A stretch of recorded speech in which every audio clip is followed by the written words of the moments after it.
আজকের এই special class করার জন্য সবাইকে স্বাগতম। আজকে আমরা খুবই একটা স্পেশাল ক্লাস করব এবং ক্লাসটা দেখতেই পাচ্ছেন, আমরা ক্লাসটা করব হচ্ছে পরিমিতির উপরে। আর পরিমিতির যে পার্টগুলা, আসলে পরিমিতির মধ্যে যে পার্টগুলা থাকে, আপনারা সবাই জানেন যে পরিমিতির মধ্যে যে পার্টগুলা থাকে তার মধ্যে থাকে ত্রিভুজ, তারপরে আছে চতুর্ভুজ, তারপরে থাকে বৃত্ত, বহুভুজ, তারপরে বৃত্ত, তারপরে হচ্ছে ঘনবস্তু। এই পার্টগুলো থাকে এবং এই পার্টগুলোর মধ্যে কিছু কিছু পার্ট নিয়ে আমি ইতিমধ্যে লাইভ ক্লাসে আলোচনা করেছি। সেগুলো নিয়েও আমরা কিছুটা রিভিশনও চলে আসবে। আর বাকি যেই পার্টগুলা যেগুলো আমাদের এখনো পড়াশোনা হয় নাই, সেগুলো নিয়ে আমি ডিটেইলস আলোচনা করব। তো এক এক করে ধীরে ধীরে আজকে আমরা পুরো পরিমিতি পার্টটা কিন্তু আজকে আমরা ক্লিয়ার করে ফেলবো। তো সবাই আমরা যদি রেডি থাকি, রেডি কথাটা বলে দেই আজকের এই স্পেশাল ক্লাসটি করার জন্য। হ্যাঁ, আমরা সবাই রেডি আছি বলে আশা করি। ওকে, হুম, ঠিক আছে, আমরা তাহলে শুরু করে দেই। তো প্রথমত প্রথমত আমরা আমরা যদি আজকে যে ক্লাসগুলো যে ক্লাসটা করব সেটা আমার কোন কোন বইয়ে আপনি পাবেন, সেটা হচ্ছে এমপিবিয়ান বেসিক টু ম্যাজিক ম্যাথ যে বইটা আছে, সেই বইটাতে পাবেন। আমার এমপিবিয়ান প্রাইমারি শিক্ষক নিয়োগ শর্ট সাজেশনস এবং মডেল টেস্ট, যেটা প্রাইমারি তৃতীয় ধাপের জন্য উপযোগী বই, সেটার মধ্যেও পাওয়া যাবে।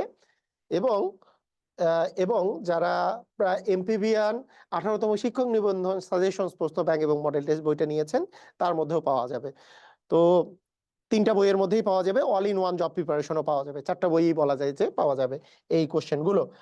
তো আসেন আমরা একেবারেই সময় মানে একেবারে অপচয় না করে আমরা আমাদের ক্লাসটা স্টার্ট করে দেই। আমাদের প্রথমত প্রথমত আজকে আমি বলে দিই, আজকে কিন্তু আমরা অনেক টাইপের প্রবলেম সলভ করব। যেমন ত্রিভুজের অনেক কোশ্চেন আছে, ত্রিভুজ রিলেটেড অনেক কোশ্চেন আছে এখানে, ত্রিভুজ রিলেটেড যেগুলো পরীক্ষায় এসছে পরিমিতি থেকে। তারপরে চতুর্ভুজ বহুভুজ থেকেও আয়তক্ষেত্র, তারপরে আমাদের আয়তাকার বাগান টাগান নিয়ে প্রচুর পরিমাণে কোশ্চেন আছে। তারপরে বর্গ নিয়ে কোশ্চেন আছে, রম্বস নিয়ে কোশ্চেন আছে, হ্যাঁ, আবার বহুভুজ নিয়ে কোশ্চেন আছে। অনেক কিছু কোশ্চেন কিন্তু আমরা বিভিন্ন পরীক্ষায় আসা কোশ্চেন গুলো সলভ করব, প্রথমে বলে রাখলাম। তো প্রথমেই যেহেতু আমাদের এর আগে একটা ত্রিভুজ নিয়ে আমি বিস্তারিত ক্লাস নিয়েছি, তো ত্রিভুজের পার্টটা আমি পরে করাবো আজকে। আজকে প্রথমত করাবো হচ্ছে চতুর্ভুজ এবং বহুভুজ নিয়ে যে পার্টটা, এইটার প্রথমে একটু কথা বলে নিয়ে আমরা স্টার্ট করে দিব বিভিন্ন টাইপের কোশ্চেন সলভের মধ্যে আমরা চলে যাব। তো সবাই যদি রেডি হয়ে থাকি, রেডি কথাটা বলে দেন, আমরা স্টার্ট করে দেই। ওকে, ওকে, আমরা সবাই রেডি আছি। ওকে, থ্যাংক ইউ। আমি আগে বেসিকের জন্য আমরা কয়েকটা পেজ নিয়ে নিই। ওকে, ঠিক আছে। তো প্রথমত আমাদের একেবারে চতুর্ভুজের প্রথমেই যদি আমরা চলে আসি, যে এইখানে প্রথমে চতুর্ভুজের আমরা যেই জিনিসগুলো দেখব। আচ্ছা, একটা জিনিস একটু মনে রাখবেন, আমি যখন জ্যামিতির ক্লাস নেই তখন জ্যামিতিতে সাধারণত কোণ নির্ণয় বা বিভিন্ন টাইপের বেসিক জিনিস নিয়ে আলোচনা করি। চতুর্ভুজের মধ্যে বাহুর দৈর্ঘ্য নির্ণয়, পরিসীমা নির্ণয়, ক্ষেত্রফল নির্ণয়, সেটা নিয়ে আলোচনা করা হয় পরিমিতিতে। মানে জ্যামিতি এবং পরিমিতির মধ্যে খুব বেশি কোনো ডিফারেন্স নাই, তাই জ্যামিতি পরিমিতি একসাথেই পড়া যায়, কোনো সমস্যা নাই। তবে পরিমিতিতে সাধারণত বাহুর দৈর্ঘ্য, তারপরে পরিসীমা, ক্ষেত্রফল, এগুলো নিয়ে আলোচনা করা হয়। হ্যাঁ, এটা আমরা মাথায় রাখবো। তো প্রথমত আপনাদেরকে আমি যদি বলি, এই যে চতুর্ভুজ যে আছে, আমরা নর্মালি কি কি টাইপের চতুর্ভুজ পড়ি বা চতুর্ভুজ জিনিসটা আসলে কি? আপনারা জানেন চার বাহু দ্বারা আবদ্ধ যে আকৃতিটা আছে তাকে চতুর্ভুজ বলে। চার বাহু দ্বারা আবদ্ধ আকৃতি, এটাকে আমরা চতুর্ভুজ বলি। চতুর্ভুজের মধ্যে আমরা পড়ি হচ্ছে সামান্তরিক। একটা জিনিস হচ্ছে আমাদের সামান্তরিক, যেটা আমরা পড়ি। সেকেন্ড যে জিনিসটা পড়ি সেটা হচ্ছে আয়ত। তারপরে আমরা পড়ি হচ্ছে রম্বস। তারপরে পড়ি আমরা বর্গ। এবং তার সাথে আমরা আরো একটা জিনিস পড়ি, সেটা হচ্ছে ট্রাপিজিয়াম। এই কয়েকটা জিনিস আমরা পড়ি, তাই না? এই কয়েকটা জিনিস আমরা পড়ি। তাহলে প্রথমত আমরা পড়ি হচ্ছে সামান্তরিক, আয়ত, রম্বস, বর্গ, ট্রাপিজিয়াম। তো প্রথমত আপনাদেরকে যদি আমি বলি যে এই যে সামান্তরিক, কাকে বলে? আপনারা সবাই জানেন যে যে চতুর্ভুজের বিপরীত বাহুগুলো সমান এবং সমান্তরাল, যে চতুর্ভুজের বিপরীত বাহুগুলা সমান এবং সমান্তরাল, সমান ও সমান্তরাল, এই সমান এবং সমান্তরাল যদি দুই জোড়া বিপরীত বাহু যদি সমান এবং সমান্তরাল হয়, হ্যাঁ, বিপরীত বাহু যদি সমান ও সমান্তরাল হয়, সেটাকে আমরা বলি সামান্তরিক। এবং এবং যে সামান্তরিকের কোণগুলা সমকোণ, যে সামান্তরিকের কোণগুলা সমকোণ, সামান্তরিক দেখা যায় যে সামান্তরিক হেলানো থাকতে পারে, সোজা হয়ে থাকতে পারে, কিন্তু কোণগুলা যদি সমকোণ হয়, অর্থাৎ এইরকম করে যদি সামান্তরিকটাকে আমি যদি সোজা করে দিই, সোজা করে দিলে কি কোণ সমকোণ হয়ে গেল, এই ক্ষেত্রে এই সামান্তরিকটাকে আমরা আয়ত বলি। অর্থাৎ সামান্তরিক হইলেই তো বিপরীত বাহুগুলা সমান আর সমান্তরাল হবে, তার সাথে যদি কোণ সমকোণ হয়, মানে সামান্তরিকের যে ক্রাইটেরিয়া গুলো আছে সেই ক্রাইটেরিয়ার সাথে যদি কোণ সমকোণ হয়ে যায়, কোণগুলা যদি 90 ডিগ্রি হয়ে যায়, তাহলে সেটাকে আমরা বলি আয়ত, সেটাকে বলি আমরা আয়ত। তো প্রথম যে বিষয়টা আমরা প্রথমে যেই জিনিসটা পড়বো সেটা হচ্ছে একটা আয়তক্ষেত্রের কথা। একটা আয়তক্ষেত্রের কথা, একটা আয়ত নিয়ে যদি আমরা পড়াশোনা করি, সেই আয়তটার কি কি ইনফরমেশন আপনার জানা দরকার সেটা নিয়ে আমরা আসলে ফার্স্টে পড়বো। একটা আয়তের ক্ষেত্রে আমরা জিনিসগুলা ফার্স্টেই পড়বো, ঠিক আছে? একটা আয়তের ক্ষেত্রে জিনিসগুলো আমরা ফার্স্টেই পড়বো। তো আয়তের ক্ষেত্রে কি হয়, যে আয়তের ক্ষেত্রে বিপরীত বাহুগুলা সমান এবং সমান্তরাল হয়, বিপরীত বাহুগুলা। তো এই যে এই বিপরীত বাহুটা সমান এবং সমান্তরাল, এই বিপরীত বাহুগুলা সমান আর সমান্তরাল, আর তার সাথে কোণগুলা হচ্ছে সমকোণ। আয়তের ক্ষেত্রে আমরা কয়েকটা জিনিস মনে রাখবো। প্রথম কথা হচ্ছে, একটা আয়তক্ষেত্র যদি হয়, সেই আয়তক্ষেত্রের আমি যদি পরিসীমা বলি, পরিসীমা কাকে বলবো আমরা? একটা আয়তক্ষেত্রের পরিসীমা কত? অ্যান্সার হচ্ছে পরিসীমা মানে কি? পরিসীমা মানে প্রত্যেকটা বাহু যোগ করলে যেটা পাওয়া যায় সেটাই পরিসীমা। তাহলে আমরা জানি যে বিপরীত বাহুগুলা তো সমান আর সমান্তরাল, অর্থাৎ এই বাহু, এই বাহু, এই বাহু, এই বাহু, চারটা বাহু যোগ করলেই পরিসীমা হবে। তাহলে যেহেতু এই বাহু এই বাহুর সমান, আবার এই বাহু এই বাহুর সমান, আমরা যদি এইটার নাম দেই দৈর্ঘ্য, এই দৈর্ঘ্যের সাথে তো এই দৈর্ঘ্যটা সমান। আবার এইটার নাম যদি দেই প্রস্থ, তাহলে এই প্রস্থের সাথে তো এই প্রস্থটা সমান। তার মানে এই পরিসীমাটা হচ্ছে দৈর্ঘ্য প্লাস প্রস্থ প্লাস দৈর্ঘ্য প্লাস প্রস্থ, তার মানে দুইটা দৈর্ঘ্য প্লাস দুইটা প্রস্থ। তাই আমরা এটাকে বলি 2 ইন্টু দৈর্ঘ্য প্লাস প্রস্থ, অর্থাৎ দুইটা দৈর্ঘ্য এবং দুইটা প্রস্থ যোগ করলে আমরা আসলে পরিসীমা পাবো। তাহলে প্রথম কথা হচ্ছে, একটা আয়তক্ষেত্রের যদি পরিসীমা বের করতে বলে, তাহলে আমরা এই সূত্রটা ইউজ করতে পারি যে 2 ইন্টু দৈর্ঘ্য প্লাস প্রস্থ, কারণ দুইটা দৈর্ঘ্য আছে আর দুইটা প্রস্থ আছে। এটা কিন্তু আয়তক্ষেত্র শুধু না, এটা সামান্তরিকের ক্ষেত্রে প্রযোজ্য, যে এটা 2 ইন্টু দৈর্ঘ্য প্লাস প্রস্থ হচ্ছে আমাদের পরিসীমা, 2 ইন্টু দৈর্ঘ্য প্লাস প্রস্থ। যেমন আমাকে কেউ যদি জিজ্ঞেস করে যে একটি আয়তক্ষেত্রের দৈর্ঘ্য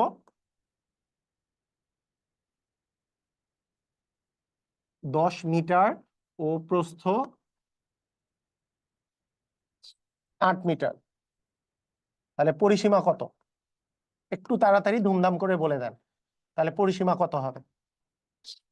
যদি দৈর্ঘ্য দেওয়া আছে আর প্রস্থ দেওয়া আছে, তাহলে পরিসীমা কত হবে? তাহলে আমরা পরিসীমা কিভাবে বলবো? যে পরিসীমাটা হবে, যে পরিসীমা সমান 2 ইন্টু দৈর্ঘ্য প্লাস প্রস্থ। দৈর্ঘ্য দেওয়া আছে 10 মিটার আর প্রস্থ দেওয়া আছে 8 মিটার, তার মানে 2 ইন্টু হচ্ছে আমাদের 18 মিটার, 2 ইন্টু 18 মানে হচ্ছে আমাদের 18 দ্বিগুণে 36 মিটার। তার মানে পরিসীমাটা দাঁড়াবে হচ্ছে আমাদের 36 মিটার। ঠিক আছে, ক্লিয়ার, বুঝেছি? ওকে, 36 মিটার, রাইট। মানে মিটার আর মিটার যোগ করলে তো মিটারই হবে, তার মানে 18 দুগুণে 36 মিটার হবে আমাদের অ্যান্সার। তাহলে একটা আয়তক্ষেত্রের পরিসীমা বের করার সিস্টেম হচ্ছে এরকম। ওকে, তাহলে পরিসীমার বিষয়টা আমরা বুঝলাম যে পরিসীমা হচ্ছে 2 ইন্টু দৈর্ঘ্য প্লাস প্রস্থ। আচ্ছা, একটা আয়তক্ষেত্রের যদি আমরা কর্ণ বলি, আমরা জানি পিথাগোরাসের উপপাদ্য অনুসারে এই জিনিসটা, এই কর্ণটা হচ্ছে, এটা একটা সমকোণী ত্রিভুজ, যেহেতু এটা সমকোণের বিপরীত বাহুটা হচ্ছে অতিভুজ। এবং এই অতিভুজের মান যখন আমরা বের করতে চাই, আমরা জানি যে একটা অতিভুজের মান যখন আমরা বের করতে চাই, পিথাগোরাসের উপপাদ্য যখন আমরা ফেলি, এই অতিভুজটাই কিন্তু এখানে কর্ণ। এই এই আয়তের কর্ণটা হচ্ছে অতিভুজ। আমরা জানি অতিভুজের উপর স্কয়ার সমান দৈর্ঘ্যের উপর স্কয়ার প্লাস প্রস্থের উপর স্কয়ার হবে, তাহলে অতিভুজের মানটা বা কর্ণের মানটা হবে রুট দৈর্ঘ্য স্কয়ার প্লাস হচ্ছে প্রস্থ স্কয়ার, রুট দৈর্ঘ্য স্কয়ার প্লাস হচ্ছে প্রস্থ স্কয়ার। অর্থাৎ আমরা যদি দৈর্ঘ্য স্কয়ার আর প্রস্থ স্কয়ার যোগ করি তাহলে কর্ণ স্কয়ার বা অতিভুজের উপর স্কয়ারের মান পাবো। তার মানে ডেফিনেটলি আমি রুট দৈর্ঘ্য স্কয়ার প্লাস প্রস্থ স্কয়ার করে দিলে আমরা কিন্তু কর্ণের মান পাবো।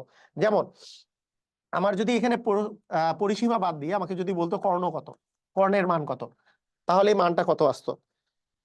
তাহলে যেই মানটা আসতো, আমাকে যদি এখানে কর্ণের মান বের করতে বলতো, তাহলে কর্ণের মানটা হচ্ছে রুট দৈর্ঘ্য স্কয়ার প্লাস হচ্ছে প্রস্থ স্কয়ার। অর্থাৎ দৈর্ঘ্য মানে হচ্ছে 10, 10-এর উপর স্কয়ার প্লাস হচ্ছে 8-এর উপর স্কয়ার। অর্থাৎ রুট 10-এর উপর স্কয়ার মানে হচ্ছে 100, 10 আর 10 গুণ করলে 100, 8-এর উপর স্কয়ার মানে 8 আর 8 গুণ করলে 64। তার মানে এইটা হচ্ছে root over 164 metre. Root 164 metre হতো আমাদের অ্যান্সার। তাহলে আমাদের অ্যান্সার হচ্ছে রুট 164 মিটার। এটা কি বুঝেছি?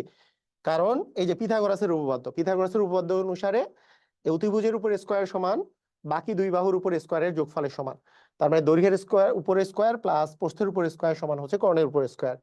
তার মানে কর্ণের মান হবে এই দুটোর স্কয়ারে যোগ করে তার উপরে রুট করে দিলে আমাদের আসলে অ্যান্সার চলে আসবে। অর্থাৎ আমাদের অ্যান্সার চলে আসবে যে কর্ণ সমান হবে রুট দিয়ে 10 স্কয়ার প্লাস 8 স্কয়ার। এটা করে দিলে আমাদের আসলে চলে আসবে। না 18 হবে না, 18 হবে না, রুট 164। আচ্ছা, সবাই একটু কোশ্চেনটার অ্যান্সার দেন। একটা কোশ্চেন আমি দিয়ে দেই, ধুমধাম করে একটা কোশ্চেনের অ্যান্সার দেন, দেখি পারেন কিনা। সুন্দর করে কোশ্চেনটার অ্যান্সার দেন। যে আমি বললাম যে একটি আয়তক্ষেত্রের দৈর্ঘ্য দৈর্ঘ্য 8 মিটার ও প্রস্থ 6 মিটার, ও প্রস্থ হচ্ছে 6 মিটার। কর্ণ কত? অপশন দিচ্ছি। অপশন অপশনের মধ্যে এ নাম্বার অপশন হচ্ছে 10 বর্গ মিটার, বি নাম্বার অপশন হচ্ছে 10 মিটার, সি নাম্বার অপশন হচ্ছে রুট 10 বর্গ মিটার, ডি নাম্বার অপশন হচ্ছে রুট 10 মিটার। করেন কত? একটা আয়তক্ষেত্রের দৈর্ঘ্য 8 মিটার এবং প্রস্থ 6 মিটার হলে কর্ণ কত? কোশ্চেনটার এ নাম্বার অপশন হচ্ছে 10 বর্গ মিটার, বি নাম্বার অপশন হচ্ছে 10 মিটার, সি নাম্বার অপশন হচ্ছে রুট 10 মিটার, রুট 10 বর্গ মিটার, ডি নাম্বার অপশন হচ্ছে রুট 10 মিটার। রুট 10 বর্গ মিটার একটা দেওয়া আছে সি নাম্বারে, আর ডি নাম্বারে রুট 10 মিটার দেওয়া আছে। এ বি সি ডি কোনটা অ্যান্সার হবে? এ বি সি ডি কোনটা? খুবই সুন্দর, খুবই সুন্দর, ভেরি গুড, সুন্দর। সবাই পারছি না? ওয়াও,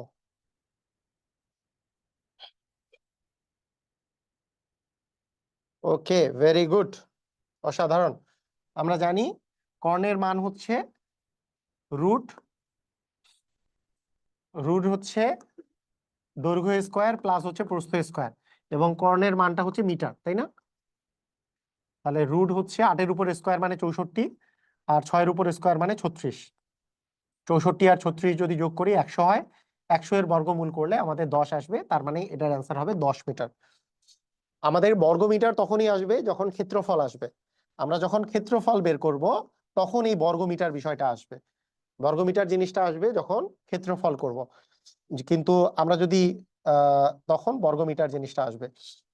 আমি যদি বাহু বা কর্ণের দৈর্ঘ্য বলি তখন কখনো আমাদের বর্গমিটার আসবে না। তার মানে ডেফিনেটলি আমাদের বি নাম্বার অ্যান্সারটা হবে। ঠিক আছে, ক্লিয়ার, বুঝেছি? ওকে, সুন্দর, ভেরি গুড। আচ্ছা, তাহলে আমরা এইটা একটা পেলাম, এটা একটা পেলাম।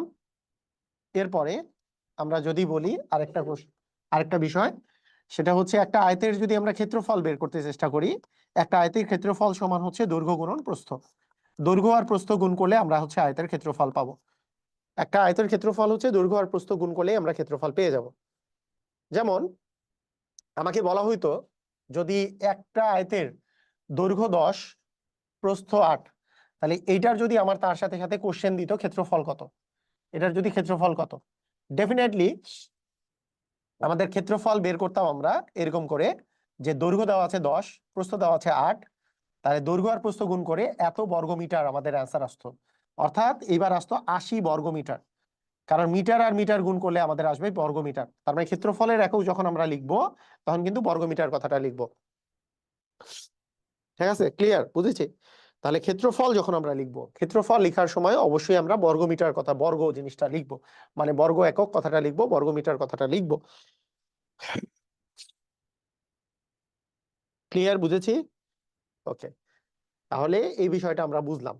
এখন এখন ব্যাপারটা হচ্ছে এরকম, এখন ব্যাপারটা আমি একটু বলে রাখি।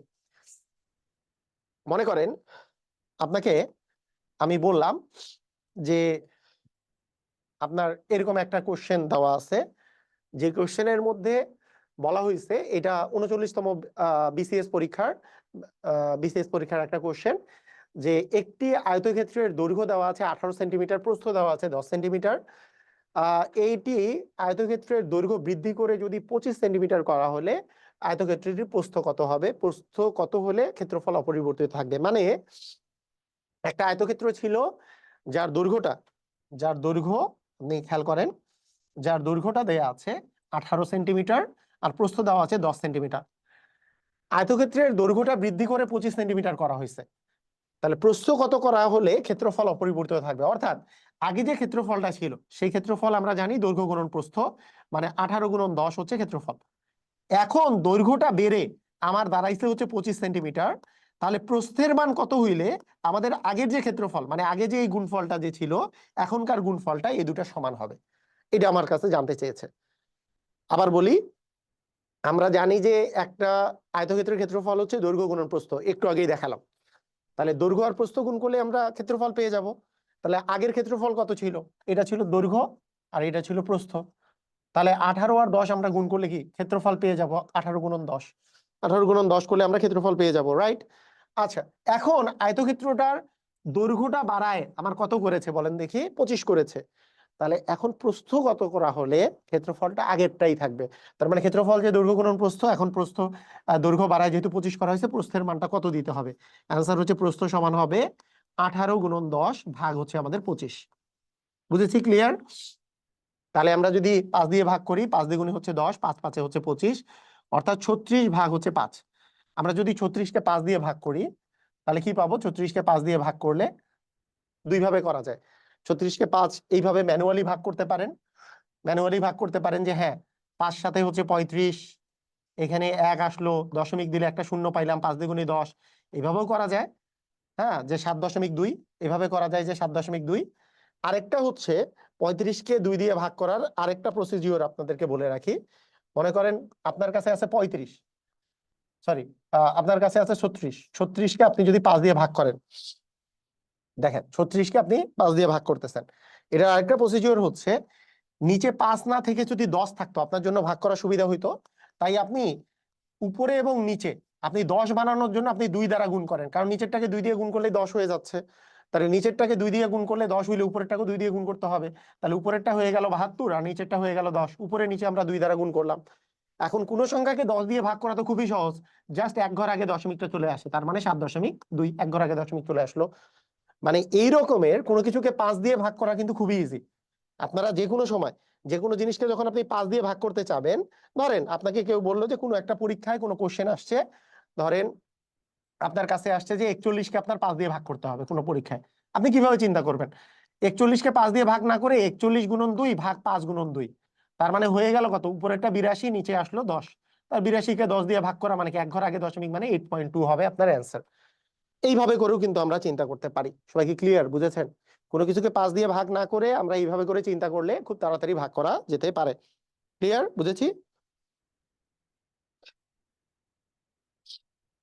এই জন্য আমি যখন ওই যে মাঝে মাঝে ক্যালকুলেশনের ম্যাজিক বলি, ক্যালকুলেশনের ম্যাজিকটা হচ্ছে এইটা, যে অনেকে অনেকে বলি যে হ্যাঁ মুখে মুখে করবেন এইভাবে করে যে কোনো কিছুকে 5 দিয়ে ভাগ করতে হলে ওই সংখ্যা ডাবল করবেন, তারপরে এক ঘর আগে দশমিক বসায় দিবেন। আসলে কাহিনীটা কি?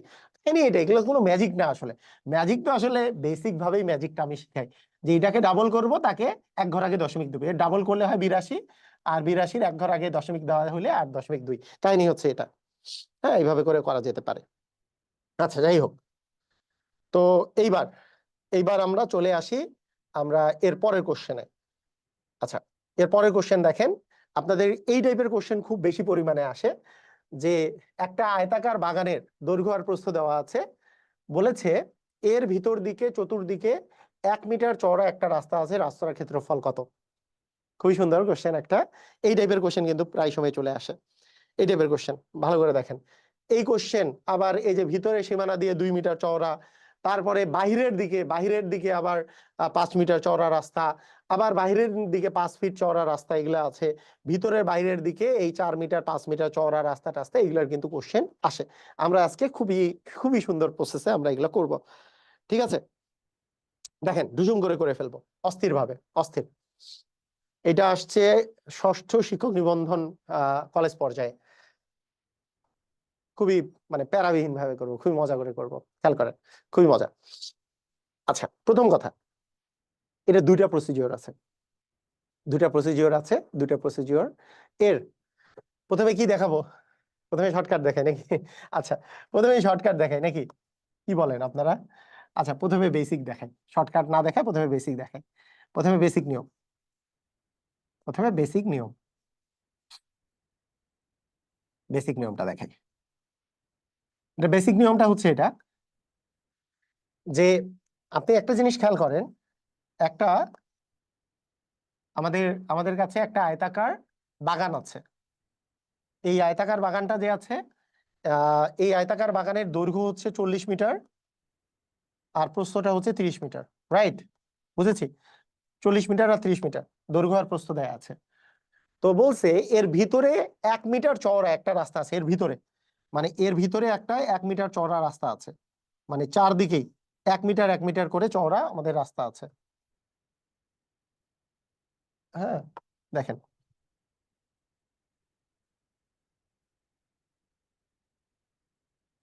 তার মানে এদিকে এদিকে এদিকে এদিকে এদিকে এদিকে কত মিটার চওড়া বলেন তো? 1 মিটার চওড়া করে রাস্তা আছে। আছে 1 মিটার চওড়া যে রাস্তা আছে, রাস্তাটার ক্ষেত্রফল বের করতে বলছে। তো সেটা বের করার সিস্টেমটা কি? সিস্টেমটা হলো দৈর্ঘ্য আর প্রস্থ তো দেওয়া আছে, তাহলে পুরাটার ক্ষেত্রফল আগে বের করে নিব। রাস্তা সহ ক্ষেত্রফল, পুরাটার ক্ষেত্রফল হচ্ছে রাস্তা সহ, আমরা ক্ষেত্রফলটা বের করে নিব যে রাস্তা সহ হচ্ছে ক্ষেত্রফল। সেটা হচ্ছে দৈর্ঘ্য দেওয়া আছে 40 আর প্রস্থ দেওয়া আছে 30। 40 আর 30 আমরা যদি গুণ করি তাহলে কত বর্গমিটার হয়? 40 আর 30 গুণ করলে 3-4 হচ্ছে 12, 1200 বর্গমিটার হচ্ছে আমাদের অ্যান্সার হয়। যে এই পুরাটার ক্ষেত্রফল হচ্ছে 1200 বর্গমিটার, পুরা রাস্তা সহকারে। এখন আমরা যদি এই 40 মিটারের কথা, এই 40 মিটার থেকে আমরা যদি এই পাশে 1 মিটার এই পাশে 1 মিটার যদি বাদ দিই, কারণ এই দৈর্ঘ্যটা যদি আমি চিন্তা করি যে এইবার ভিতরের টুকের দৈর্ঘ্য কত, এইটুকের দৈর্ঘ্যের কথা যদি চিন্তা করি, তাহলে এই পুরাটা 40, কিন্তু এখানে 1 মিটার এই পাশে বাদ এই পাশে বাদ, তাহলে 2 মিটার বাদ গেছে। তাহলে 40 থেকে 2 মিটার বাদ গেলে কত? এই পাশে কত হয়? 38, তাই না? আমি যদি এই পাশে এইটুকের কথা যদি চিন্তা করি, এই পাশে টোটালটা ছিল 30, এই পাশে এক বাদ গেছে, এই পাশে এক বাদ গেছে, তাহলে 30 থেকে আমি যদি 2 মিটার বাদ দিই তাহলে কত হয়? 28। তার মানে এই ভিতরের যে অতটুকু অংশ আছে, এই ভিতরের অংশটুকের যদি আমরা ক্ষেত্রফল, মানে রাস্তা ছাড়া যে ভিতরের অংশটা আছে, রাস্তা বাদে, এই রাস্তা বাদে যে ভিতরের অংশের যে ক্ষেত্রফলটা আছে সেটা যদি বের করি তাহলে হবে 38 গুণন হচ্ছে 28 বর্গমিটার। আর 38 আর 28 গুণ করলে আমরা যেটা পাবো, 38 গুণন হচ্ছে 28, তাহলে 8 8 64, হাতে থাকলো 6, 3 8 24 আর 6 হচ্ছে 30, 0 8 দুগুণে 16, হাতে থাকলো 1, 3 দুগুণে 6 আর 1 হচ্ছে 7, তাহলে 4 6 আর 1 0, তার মানে 1064 এত বর্গ মিটার।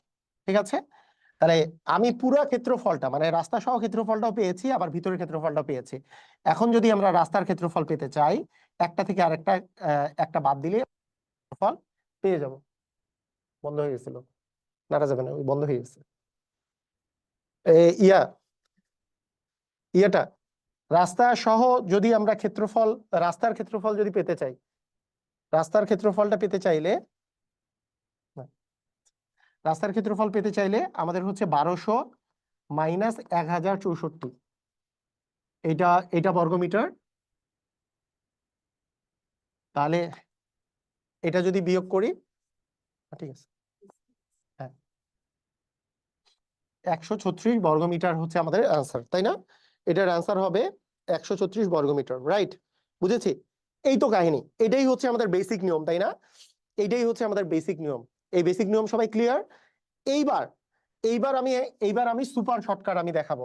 সুপার শর্টকাট, সুপার শর্টকাটটা এতটাই সুপার, এই সুপার শর্টকাট এতটাই চমৎকার শর্টকাট যে এইটা জাস্ট এতটুক জায়গার মধ্যেই আমার সুপার শর্টকাট হয়ে যাবে।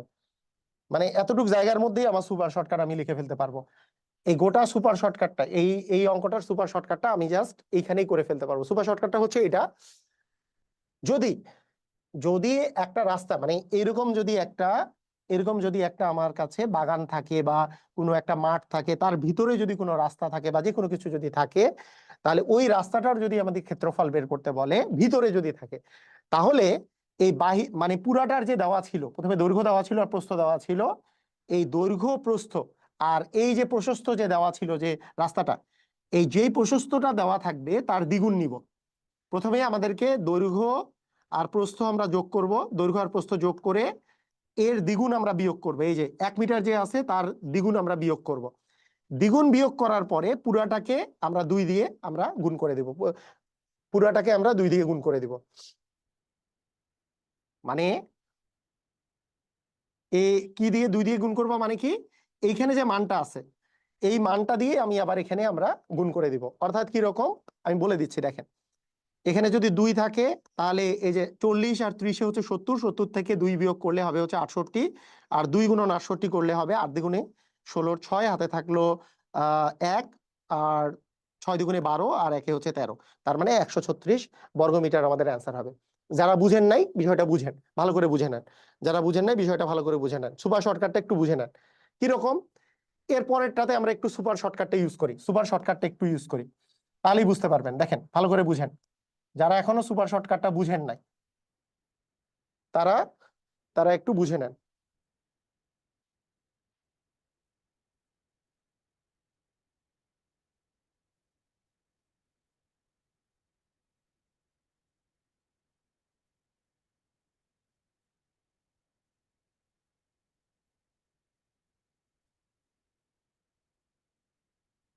তিন দিয়ে লাগাই দাও তো, এটা সুপার শর্টকাটটা বুঝে নেন, খুবই ইজি। এটা এটা এই জায়গায়, এই যে এটার পিনের সাথে এটা লাগাই দাও, এই জায়গায় এটা, এই যে এটা, এই পিনটা দিয়ে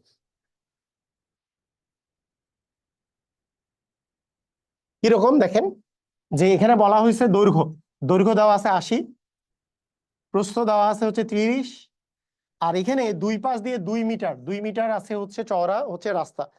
এই যে 2 মিটার যে আছে, যত মিটার চওড়া দেওয়া থাকবে একে 2 দিয়ে গুণ করব, তাহলে 2 এর দ্বিগুণ হচ্ছে 4। এই 4 আমি এখান থেকে বিয়োগ করব এবং এই 4 দিয়ে আমরা গুণও করব। তাহলে আমাদের কি হবে, 4 গুণন, আমাদের অ্যান্সারটা আসবে হচ্ছে এখানে আসতেছে কত, যে 110, 110 থেকে 4 বিয়োগ করলে আসতেছে হচ্ছে 106। তাহলে আমাদের আসতেছে 4 6 হচ্ছে 24, 4 একে 4, মানে 424 বর্গমিটার আমাদের অ্যান্সার হবে।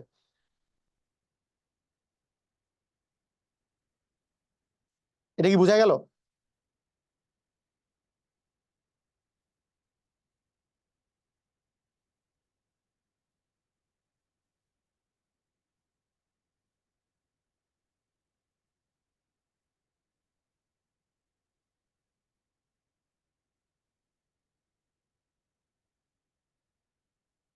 এটা আমাদের অনেকে বলছে যে এটা আমাদের ম্যাজিক ম্যাথের কত নাম্বার কোশ্চেন, আহ বলে রাখি।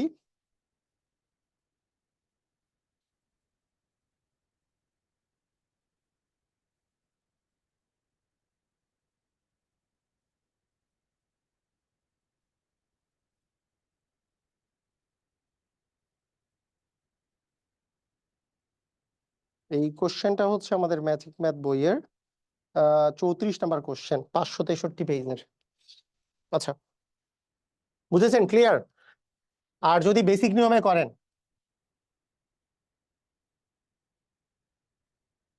মানে আবার বলি, দৈর্ঘ্য আর প্রস্থ আমরা যোগ করব, দৈর্ঘ্য আর প্রস্থ যোগ করব, সেখান থেকে বিয়োগ করব যেটা প্রশস্তটা দেওয়া আছে সেটা বিয়োগ করে দিয়ে, মানে তার দ্বিগুণ বিয়োগ করে দিয়ে সেটা দিয়ে আবার গুণ করে দিব টোটালটার সাথে। ক্লিয়ার? আমরা বেসিক নিয়মে করলে বিষয়টা এরকম দাঁড়াতো যে এটা হয়তো 80, এটা হয়তো 30, তাহলে 80 আর 30 যদি আমরা গুণ করি তাহলে আসতো 3 8 24, মানে 2400। এবং যখন আমাদের ভিতরে এটা যদি 2 মিটার করে হয়, এটাও যদি 2 মিটার করে হয়, তাহলে সবগুলো যদি 2 মিটার করে হয়, অর্থাৎ এই পাশে 80 থেকে 2 2 4 মিটার চলে যাবে, এটা হবে 76। আর এই পাশে 30 থেকে 2 2 4 মিটার চলে যাবে, এটা হবে হচ্ছে 26। তার মানে এইবার আমাদের 76 আর 26 গুণ করতে হবে। 76 আর 26 আমরা গুণ করব, 76 আর 26 গুণ করলে কত হয়? 76 আর 26 গুণ করলে আমরা পাবো 6 6 36, সাথে থাকলো 3, আহ 6 সাথে 42, 42 আর 3 হচ্ছে আমাদের 45। হাতে এখানে আসতেছে 6 দুগুণে 12, 2 হাতে থাকলো 1, 7 দুগুণে 14 আর একে হচ্ছে 15, তার মানে 6 7, আর এখানে আসতেছে 9, আর এখানে আসতেছে 1। তার মানে এখান থেকে আমাকে বিয়োগ করতে হবে 1976। 1976 বিয়োগ করলে আমরা পাচ্ছি 424। এইভাবে করে করতে হবে। তো এইটা ডেফিনেটলি ওইটার চেয়ে বড়। যদি আপনাদের এমসিকিউ আসে অবশ্যই আপনি ওই সিস্টেমে করে ফেলবেন। তাহলে শর্টকাটটা কি বুঝেছি? সুপার শর্টকাটটা কি বুঝেছি?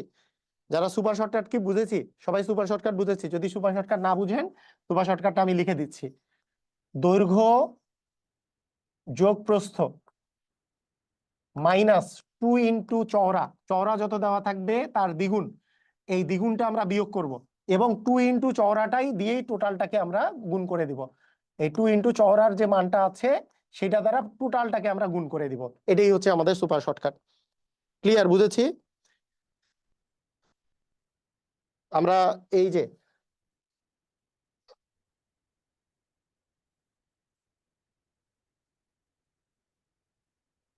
এখানে আমাদের চওড়া যে মানটা আছে, চওড়ার যে মানটা আছে 1 আছে, চওড়ার দ্বিগুণ হচ্ছে 2। তার মানে দৈর্ঘ্য আর প্রস্থ যোগ করে, দৈর্ঘ্য আর প্রস্থ যোগ করে এই চওড়ার দ্বিগুণ বিয়োগ করলাম এবং চওড়ার দ্বিগুণ দিয়ে আমরা গুণ করে দিলাম। মানে এই মানটা দিয়ে আমরা পুরাটাকে গুণ করে দিলাম। অর্থাৎ এখানে আসছিল আমাদের 70 থেকে 2 বিয়োগ করলে 68, এখানে আসছিল আমাদের 136, আর এখানে আমাদের আসছিল এই যে দৈর্ঘ্য হচ্ছে 80, আর প্রস্থ হচ্ছে 30, চওড়া দেওয়া ছিল 2, 2 এর দ্বিগুণ হচ্ছে 4 বিয়োগ করলাম এবং 4 দিয়ে আমরা গুণ করে দিলাম টোটাল জিনিসটাকে। ক্লিয়ার? বুঝেছি? ঢুসুম ঢুসুম ক্লিয়ার?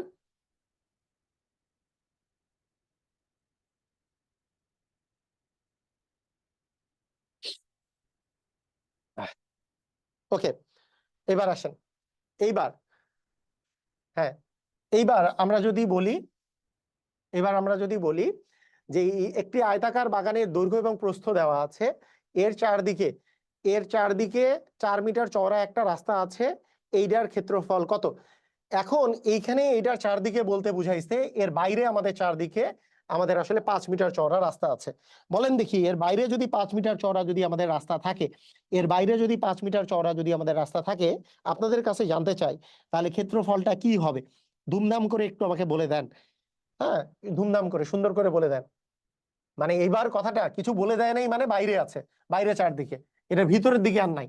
এই বাগানটার চারদিকে, এই বাগানটার চারদিকে মানে কি, এর বাইরে চারদিকে আছে। এইটার সুপার শর্টকাটটা হলো, এইটার সুপার শর্টকাট হলো এরকম, এইটার সুপার শর্টকাটটা যেটা, সেটা হচ্ছে ওই দৈর্ঘ্য প্লাস প্রস্থ, দৈর্ঘ্য আর প্রস্থ আমি যদি যোগ করি, এই দৈর্ঘ্য, দৈর্ঘ্য দেওয়া আছে হচ্ছে 30, প্রস্থ দেওয়া আছে 20। এইবার আমরা একটা যোগ চিহ্ন দিব যদি বাইরে থাকে, যোগ চিহ্ন দিব হচ্ছে এইটার দ্বিগুণ, 5-এর দ্বিগুণ হচ্ছে আমাদের 10। এই 10 আমি যোগও করব এবং টোটালটা দিয়ে 10কে আমরা গুণ করে দিব এই টোটালটা দিয়ে। যদি ভিতরে চারদিকে থাকে তাহলে এখানে বিয়োগ চিহ্ন বসবে, আর বাইরে থাকলে আমাদের যোগ চিহ্ন বসবে, আর কিছু না। তাহলে 10 গুণন আসবে 30, আর 20 যোগ করলে হচ্ছে 50, আর 10-এ হচ্ছে আমাদের 60, 60 গুণন 10 মানে 600, আমাদের অ্যান্সার চলে আসবে 600। ক্লিয়ার? সবাই বুঝেছি? ক্লিয়ার? এটার অ্যান্সার চলে আসবে আমাদের হচ্ছে 600।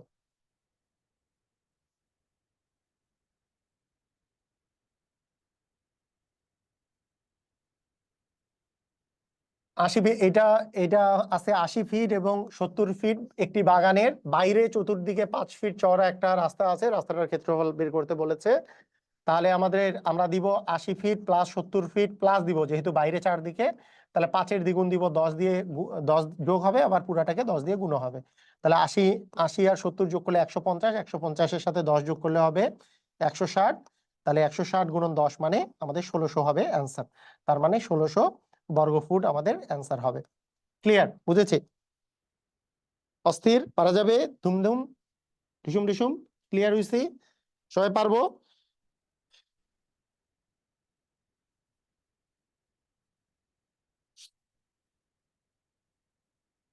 একজন লিখছে 2 ইন্টু চওড়া, 2 ইন্টু দৈর্ঘ্য প্লাস প্রস্থ মাইনাস চওড়া। না, 2 ইন্টু দৈর্ঘ্য প্লাস প্রস্থ মাইনাস চওড়া না, না এটা নয়, এটা ভুল। মানে এটা হচ্ছে চওড়ার দ্বিগুণ। আচ্ছা, আমার বইয়ে কিন্তু আমি এই শর্টকাটটা কিন্তু আমি যখন বের করেছিলাম সেই সময় আপনাদেরকে অনেকবার ক্লাসেও বুঝিয়েছিলাম। এই শর্টকাটটা আমি যখন বের করেছি 2019 সালে, মনে হয় 19 সালের দিকে যখন বের করেছিলাম, এটা নিয়ে আমি ভিডিও দিয়েছিলাম। এটা বের করার পিছনে মানে বের করেছিলাম জাস্ট এ আর বি ধরে এবং চওড়াটাকে এক্স ধরে। সেই 2020-এর পরে যতগুলো আমি বই পাবলিশ করছি সবগুলোতে এই শর্টকাটটা এ বি আর এক্স ধরে আমি করে দিয়েছিলাম। সেটা ছিল এরকম, এবং এখনো ম্যাজিক ম্যাথ বইয়ে এ বি আর এক্স দিয়েই দেওয়া আছে। যদি ভিতরে দেওয়া থাকে, যদি যদি ভিতরে রাস্তা থাকে, যদি ভিতরে থাকে, রাস্তাটা যদি ভিতরে থাকে, এটা হচ্ছে ভিতরের বিষয়, যদি থাকে, যদি ভিতরে রাস্তা থাকে, তাহলে বিষয়টা বিষয়টা হবে হচ্ছে এরকম যে এইটার মান যদি এ হয়, এটার মান যদি বি হয়, এবং রাস্তাটা যদি চওড়া হয় এক্স, এক্স মিটার যদি আমাদের চওড়া হয়, তাহলে আমাদের আমাদের সূত্রটা হচ্ছে এরকম। ভিতরে এই রাস্তার যে ক্ষেত্রফলটা যে দাঁড়াবে, রাস্তার ক্ষেত্রফল হবে হচ্ছে যে 2x ইন্টু এ প্লাস বি মাইনাস 2x। মানে একজন দিয়েছে দৈর্ঘ্য প্লাস প্রস্থ মাইনাস চওড়া, না, দৈর্ঘ্য প্লাস প্রস্থ মাইনাস চওড়ার দ্বিগুণ, এবং এই যে চওড়ার যে দ্বিগুণ আছে সেটা দিয়ে আসলে এখানে আবার গুণ করে দিতে হয়। আর যদি রাস্তাটা যদি বাহিরে থাকে, আর যদি সেটা যদি আমাদের যে দৈর্ঘ্য আর প্রস্থ যেটা দেওয়া আছে তার বাহিরে যদি কোনো রাস্তা থাকে এবং সেই রাস্তার যদি ক্ষেত্রফল বের করতে বলে বাহিরে থাকলে, তাহলে জিনিসটা হবে 2x ইন্টু এ প্লাস বি প্লাস 2x। এইটা হবে হচ্ছে ওই রাস্তাটার ক্ষেত্রফল। ক্লিয়ার? বুঝেছি? এটা বুঝেছি কিনা? যদি ক্লিয়ার হয় ক্লিয়ার কথাটা লিখে দেন। সবাই কি বুঝেছি?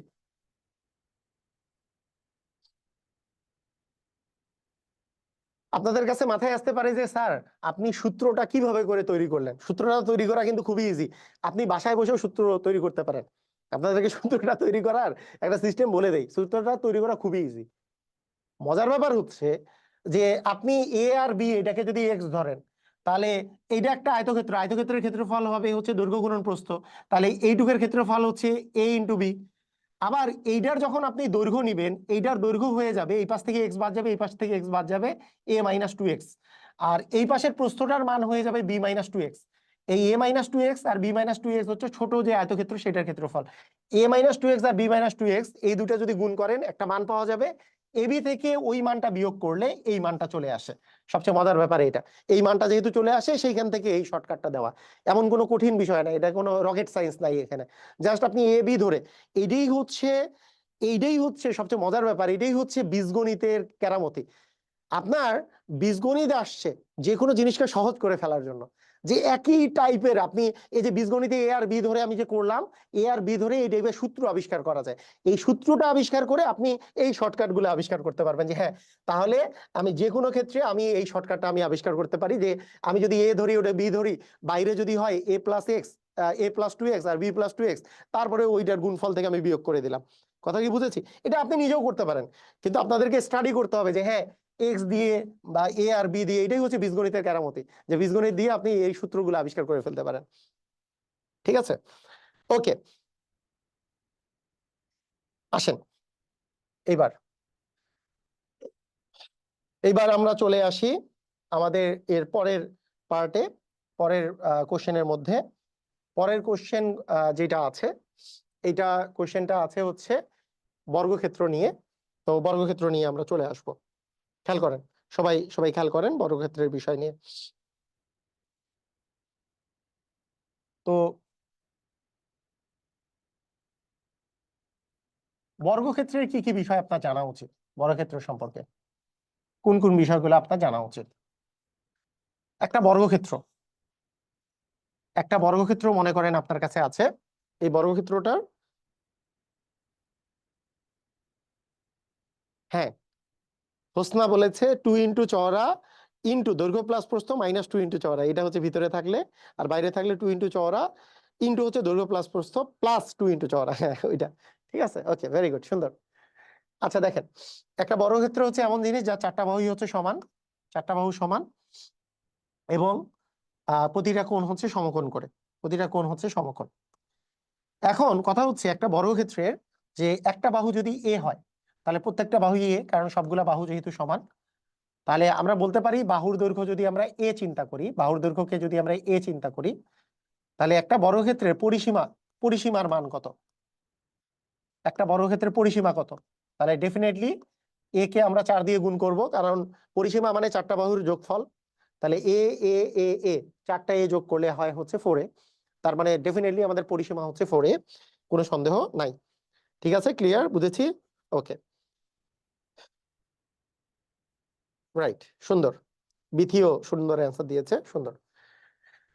এখন কথা হলো, যদি যদি আমাকে বলে একটা বর্গক্ষেত্রের কর্ণ কত, একটা বর্গক্ষেত্রের কর্ণ কত, তো বর্গক্ষেত্রের কর্ণটা হবে এরকম, যে কর্ণ হচ্ছে এটা, যেহেতু পিথাগোরাস অ্যাপ্লাই যদি আমরা করি, যেহেতু এটা আছে সমকোণ, সমকোণের বিপরীত বাহুটা অতিভুজ, তার মানে কর্ণের উপর স্কয়ার সমান হবে এর উপর স্কয়ার প্লাস এর উপর স্কয়ার, অর্থাৎ কর্ণের যে মানটা হবে তাহলে হবে হচ্ছে রুট এ স্কয়ার প্লাস এ স্কয়ার, কারণ এই বাহুর উপর স্কয়ার এই বাহুর উপর স্কয়ার দিলে কর্ণের উপর স্কয়ারের মান পাওয়া যাবে, তাহলে কর্ণের মানটা পাওয়া যাবে এ স্কয়ার প্লাস এ স্কয়ার তার উপর রুট, তার মানে রুট টু এ স্কয়ার। আর এ স্কয়ারের যদি আমরা রুট করি, এ স্কয়ারের রুট করলে এ একটা বাইরে চলে আসবে, তার মানে হবে এ রুট টু। অর্থাৎ এখান থেকে আমরা আসলে বলি এরকম করে, বাহুর সাথে রুট টু গুণ করলে, বাহুর সাথে রুট টু গুণ করলে আমরা আসলে কর্ণের মান পাই, মানে কর্ণ সমান হচ্ছে বাহুর সাথে রুট টু গুণ। আরো বিপরীত ভাবে এটাও বলা যায়, মানে বাহুকে রুট টু দ্বারা গুণ করলে যেহেতু কর্ণ, তার মানে ডেফিনেটলি আমার যদি বাহুর মান পেতে চাই আর কর্ণের মান দেওয়া থাকে, তাহলে কর্ণকে রুট টু দ্বারা ভাগ করলে আসলে আমরা বাহুর মান পাবো, মানে দুইটাই আমাদের জন্য প্রযোজ্য। ক্লিয়ার, বুঝেছি, কথা কি বুঝলাম? বাহুকে রুট টু দ্বারা গুণ করলে কর্ণের মান পাওয়া যায়, তাহলে কর্ণকে রুট টু দ্বারা ভাগ করলে কি বাহুর মান পাওয়া যাবে না? এটাই তো নাকি, নাকি অন্য কিছু, এটা কি পাওয়া যাবে না? আপনাকে যদি আমি বলি যে একটি বর্গের একটি বর্গের বাহুর দৈর্ঘ্য, একটি বাহুর দৈর্ঘ্য 4 একক, পরিসীমা ও কর্ণ কত?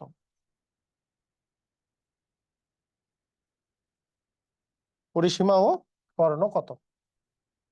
তাহলে আমরা জানি পরিসীমা হবে হচ্ছে 4 ইন্টু বাহুর দৈর্ঘ্য, তাহলে 4 গুণন হচ্ছে 4, তার মানে 16 একক হচ্ছে আমাদের পরিসীমা।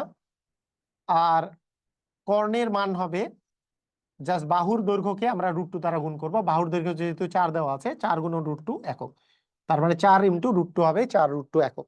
ক্লিয়ার, বুঝেছি?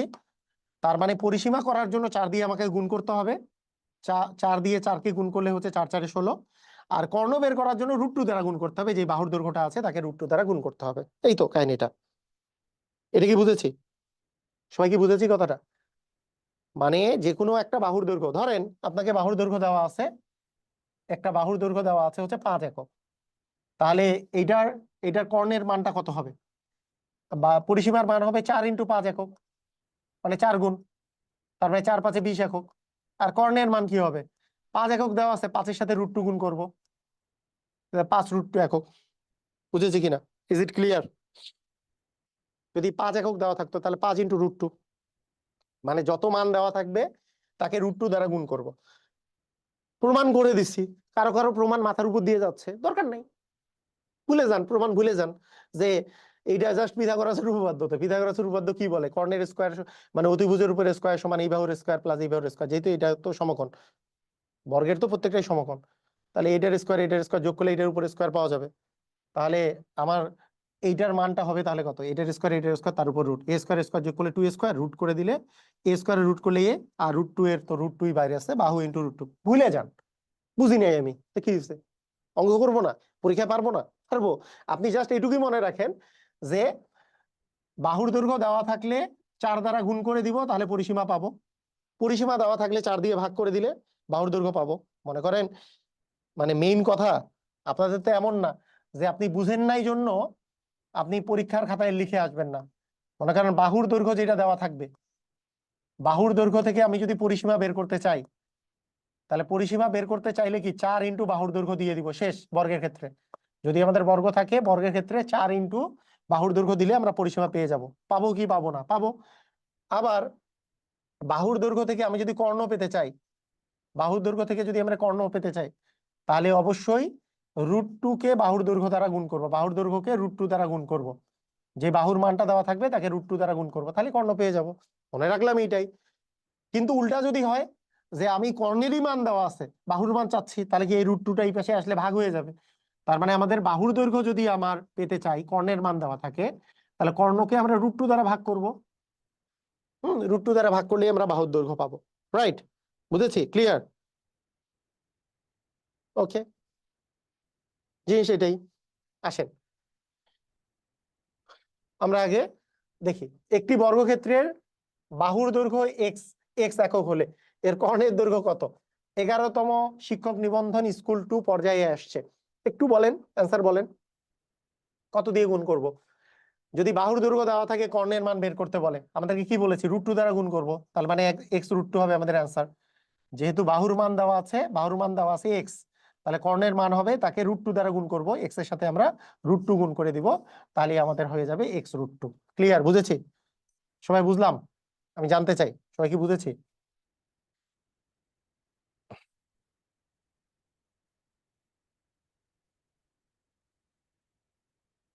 ওকে, ক্লিয়ার। অস্থির, অস্থির, অস্থির, সুন্দর।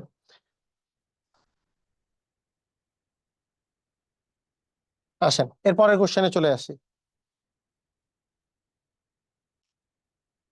এটা 11তম শিক্ষক নিবন্ধন স্কুল পর্যায়ে, স্কুল পর্যায়ে আসছে। 5 সেন্টিমিটার বাহু বিশিষ্ট বাহুর কর্ণের মান কত? আর এ কি কথা! মানে বাহুর মান দেওয়া থাকলে কর্ণের মান বের করতে জাস্ট 5 দেওয়া আছে, তাহলে 5√2। যেহেতু এখানে সেন্টিমিটার দেওয়া আছে, তাহলে অ্যান্সার হবে সেন্টিমিটার। যেহেতু বাহুর মান দেওয়া আছে 5, তাকে 5 কে √2 দ্বারা গুণ করলে কর্ণের মান পেয়ে যাব। এ কেমন, এ কেমন সোজা! এত কেমন সোজা, এত কেমন সোজা! এত সোজার তো মানে কথা ছিল না। আচ্ছা, একটি বর্গের আহ আবার নিবন্ধন পরীক্ষায় আসছিল যে একটি বর্গের বাহুর দৈর্ঘ্য √3 সেন্টিমিটার হলে বর্গের কর্ণের দৈর্ঘ্য কত? আরে এ কেমন কথা!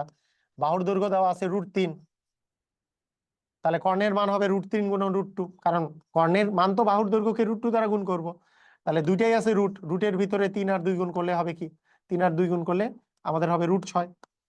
আর যেহেতু এটাও সেন্টিমিটার দেওয়া আছে, তার মানে উত্তরও হবে সেন্টিমিটার, √6 সেন্টিমিটার হবে। রাইট? সুন্দর। এত মজা, মজায় মজা, এত সহজ, একেবারেই সহজ, তাই না? হ্যাঁ, √3 আর √2 গুণ করলে কি হবে? √6। সহজেই পেরে গেলাম। আচ্ছা, কথা হচ্ছে আমরা যদি এবার একটু তাকাই, যদি ক্ষেত্রফলের দিকে তাকাই, একটু একটা বর্গের ক্ষেত্রফলের দিকে তাকাই, ক্ষেত্রফলের দিকে যদি আমাদের একটা বাহুর দৈর্ঘ্য যদি দেওয়া থাকে, আমাদেরকে মনে রাখতে হবে যে ক্ষেত্রফল সমান আমরা জানি দৈর্ঘ্য গুণন প্রস্থ। যেহেতু বর্গের ক্ষেত্রে দৈর্ঘ্য আর প্রস্থ একই জিনিস, দুইটাই দৈর্ঘ্য, কারণ প্রত্যেকটা মান তো সমান। তার মানে বাহু যেই মানটা দেওয়া থাকবে, বাহুর মান যেটা দেওয়া থাকবে, তার উপরে বাহু গুণন বাহু করলে কি বাহুর উপরে স্কোয়ার, এটাই হবে ক্ষেত্রফল। এবং এটার ইউনিট হবে বর্গ একক। তাহলে বাহু গুণন বাহু, অর্থাৎ এই বাহু এটাই দৈর্ঘ্য, প্রস্থটাও হচ্ছে বাহু, মানে সব বাহু তো সমান। দৈর্ঘ্য গুণন প্রস্থ করলে দৈর্ঘ্য গুণন দৈর্ঘ্য বা বাহু গুণন বাহুই হয়, বাহুর উপরে স্কোয়ার, এটাই হবে ক্ষেত্রফল। এবং মজার ব্যাপারটা হচ্ছে আমি যদি কর্ণের মান বের করতে চাই, মানে কর্ণ থেকে ক্ষেত্রফল বের করতে চাই, মনে করেন কর্ণের মান দেওয়া আছে, বাহুর মান দেওয়া আছে, ক্ষেত্রফল বের করব, কোনো তো প্যারাই নাই, জাস্ট স্কোয়ার করে দিব, অ্যান্সার শেষ। মনে করেন যত যত থাকবে তার স্কোয়ার করে দেবো, ক্ষেত্রফল শেষ। কিন্তু যদি কর্ণের মান দেওয়া থাকে, আমরা জানি বাহু থেকে মানে কর্ণ থেকে বাহুর মান কিভাবে বের করে। আমরা জানি কর্ণকে √2 দ্বারা ভাগ করলে কি বাহুর মান পাওয়া যায়। তো আগেই পড়াইলাম যে বাহু ইকুয়াল হচ্ছে কর্ণ ভাগ √2, এটা পড়াইলাম না যে বাহু ইকুয়াল কর্ণ ভাগ √2। আর কর্ণ বের করতে চাইলে √2 দিয়ে গুণ, আর বাহু বাহু যদি বের করতে চাই কর্ণ থেকে, তাহলে √2 দিয়ে ভাগ। তাহলে এই যে বাহুর জায়গায় যদি কর্ণভাগ √2 দিই, তার উপর যদি স্কোয়ার করি, তাহলে আমাদের আসবে কর্ণের উপর স্কোয়ার, আর √2 এর স্কোয়ার করলে 2 আসে। তার মানে আমাদেরকে কখনো যদি বলে যে ক্ষেত্রফল বের করতে, কিন্তু কর্ণের মান দেওয়া আছে, তাহলে স্কোয়ার করে 2 ভাগ করে দিলেই আমাদের অ্যান্সার চলে আসবে। কর্ণের স্কোয়ার করে 2 ভাগ করে দিলেই আমাদের অ্যান্সার চলে আসবে। এই কথার অর্থ কি? এই কথাটার অর্থ হলো, এই কথাটার অর্থ হলো, আমার যদি মনে করেন একটা বর্গের এক বাহুর দৈর্ঘ্য, আমি যদি বলি একটা বর্গের এক বাহুর দৈর্ঘ্য হচ্ছে 5 একক, তাহলে এই ক্ষেত্রফল কত? আপনি বলবেন এই কেমন কথা, এটা তো ক্লাস 5-এ পড়েছিলাম, বাহুর উপর স্কোয়ার মানে ক্ষেত্রফল, এত সহজ কেন জীবন? আপনি বলবেন যে জীবন তো এতই মজার যে 5-এর উপর জাস্ট স্কোয়ার করব, হ্যাঁ, তাহলে হয়ে গেল 25, এবং একক বলেছে, এটার ক্ষেত্রফল হইলে বর্গ একক অ্যান্সার হবে, এতই মজা করে জাস্ট স্কোয়ার করে দিব, 5 আর 5 গুণ করলে 25, এটাই হবে আমাদের অ্যান্সার, তাই না? এতই মজা না? এতই তো মজা। কিন্তু ঢুসুম ঢুসুম করে আমরা, যদি আমাদের কর্ণের মানও দেওয়া থাকে, আমরা ঢুসুম ঢুসুম করে বের করতে পারবো। একটা সিস্টেম হচ্ছে কি, কর্ণ থেকে ক্ষেত্রফল বের করার যেটা সিস্টেম, সেটা আপনি, একটা আমি কথা বললাম যে কর্ণের মানটা দেওয়া থাকবে, তার স্কোয়ার করব এবং তাকে 2 দিয়ে ভাগ করব। 4-এর উপর স্কোয়ার মানে কি 16, √2 এর উপর স্কোয়ার মানে কি 2, আর তাকে তো 2 দিয়ে ভাগ, 2 2 তো কাটাই গেল, তার মানে অ্যান্সার হইলো আমাদের 16 বর্গ একক। আমাদের অ্যান্সার হবে 16 বর্গ একক। মানে স্কোয়ার করে 2 দিয়ে ভাগ, স্কোয়ার করব মানে এই জিনিসের স্কোয়ার করলে কি হবে, 4-এর উপর স্কোয়ার মানে 16, √2 এর উপর স্কোয়ার মানে হচ্ছে 2, আর নিচে তো একটা 2 আছে। কর্ণের, হ্যাঁ, কর্ণের উপর স্কোয়ার বাই 2, এটাই হবে আমাদের অ্যান্সার। এইটা যদিও আপনি ভেঙে ভেঙেও করতে পারেন, এটা দেখেন বিসিএস এ আসছে 36, বিসিএস এ, তারপরে কতবার বিভিন্ন প্রাইমারি শিক্ষক নিয়োগে আসছে, শিক্ষক নিবন্ধন পরীক্ষায় আসছে, বিভিন্ন জায়গায় আসছে। আপনি এভাবে ভেঙে ভেঙেও করতে পারেন, যে কর্ণের মান থেকে আগে আপনি বাহুর মান বের করে নিলেন, যে যেহেতু কর্ণের মান আছে 4√2, তাহলে বাহুর মান √2 দিয়ে ভাগ হবে, তারপর 4√2 কে আমরা √2 দ্বারা ভাগ করলাম, তাহলে বাহুর দৈর্ঘ্য পাবো, √2 কাটা গেল, তাহলে থাকলো 4, আর বাহুর দৈর্ঘ্যের উপর স্কোয়ার মানে তো ক্ষেত্রফল, তার মানে ক্ষেত্রফল হবে 4-এর উপর স্কোয়ার মানে 16। এইভাবে করেও করা যায়, তবে এক লাইনে করতে চাইলে আপনি ওইভাবে করে করতে পারেন। এটা সেকেন্ড প্রসিডিওর, আমি ধরে নিলাম যে এটা সেকেন্ড প্রসিডিওর। আপনি √2 দ্বারা ভাগ করে আগে বাহুর দৈর্ঘ্য বের করলেন, তাকে স্কোয়ার করে দিলেন, ক্ষেত্রফল পেয়ে গেলেন, সেটাও করা যায়। অথবা কর্ণ দেওয়া থাকলে স্কোয়ার করে 2 ভাগ করে দিলেন, আপনি ক্ষেত্রফল পেয়ে যাবেন। অস্থির? বুঝছেন? ঢুসুম ঢুসুম? সবাই ক্লিয়ার? স্যার ক্লাস রেকর্ডিং, হ্যাঁ, মানে পেতে চাইলে আপনি শেয়ার করে দিয়ে রাখেন, তাহলে নিজের টাইম লাইনে থাকবে, তাহলে ক্লাসটা আবার খুঁজে পাবেন। হ্যাঁ, না হলে এটা খুঁজে নাও পাইতে পারেন, অনেক কিছু ক্লাস ক্লাস নেই তো, শেয়ার করে দিয়ে টাইম লাইনে দিয়ে রাখেন, তাহলেই খুঁজে পাবেন আবার ক্লাসটা। বুঝেছেন? ক্লিয়ার? স্কোয়ার করে 2 ভাগ। ঢুসুম ঢুসুম? ক্লিয়ার?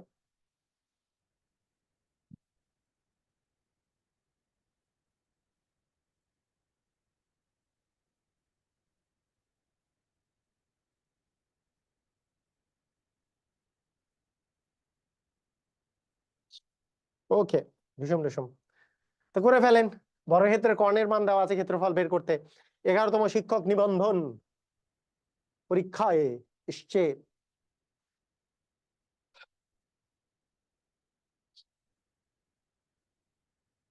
হ্যাঁ, ওই একই কোশ্চেন।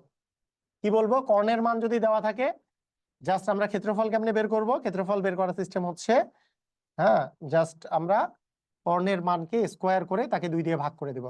কর্ণের মান হচ্ছে 36, 36 কে 2 দিয়ে ভাগ করলে আমাদের আসতেছে 18। দুশুম? তাহলে মানে আমাদের হবে, এখানে যেহেতু সেন্টিমিটার দেওয়া আছে, তার মানে বর্গ সেন্টিমিটার বা সেন্টিমিটার স্কোয়ার, হ্যাঁ, সেন্টিমিটার স্কোয়ার বা হচ্ছে বর্গ সেন্টিমিটার। ওকে, ক্লিয়ার? বুঝছি? পারবো? অস্থির? অস্থির? উল্টাটা বললে, এবার আমাদের ক্ষেত্রফল দেওয়া আছে, ক্ষেত্রফল থেকে আমরা কর্ণের দৈর্ঘ্য কিভাবে বের করব? তাহলে আপনি বলতে পারেন কর্ণের উপর স্কোয়ারকে 2 দিয়ে ভাগ করলে আমরা ক্ষেত্রফল পাই, সেই ক্ষেত্রফলের মান দেওয়া আছে 18। তাহলে কর্ণের উপর স্কোয়ারের মান হবে 18 গুণন হচ্ছে 2, মানে 18 গুণে 36। তাহলে কর্ণের মান হবে, কর্ণের উপর স্কোয়ার যদি 36 হয়, তাহলে কর্ণের মান কত? √36, 36-এর বর্গমূল করলে আমাদের মান পাওয়া যাবে 6। আপনি এইভাবে করে করতে পারেন। বুঝেছেন? তার মানে কর্ণের মান হবে 6 মিটার। এটা কি বুঝেছি? এটা কি বুঝেছি? ক্লিয়ার? বুঝেছিলাম?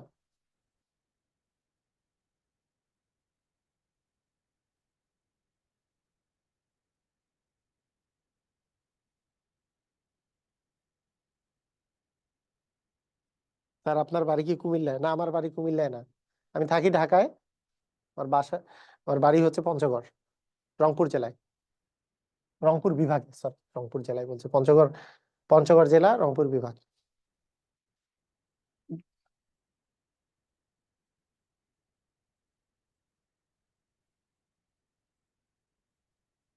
ওকে, ঠিক আছে।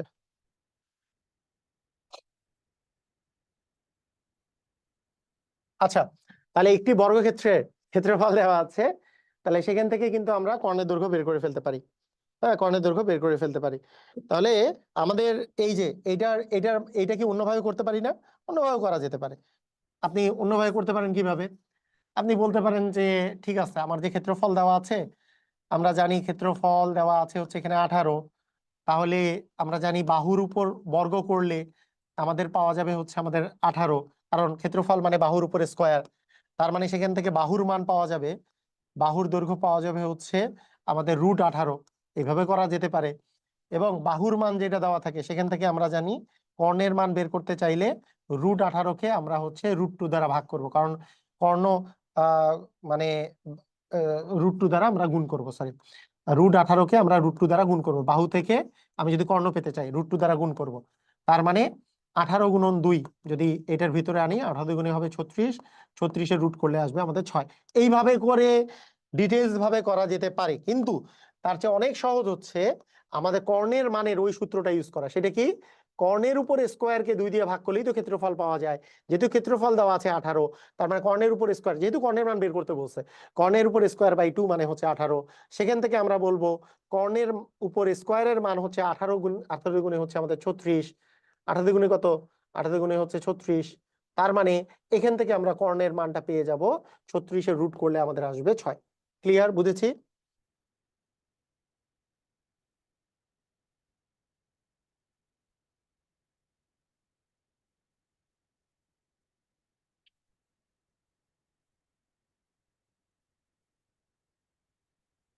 ওকে,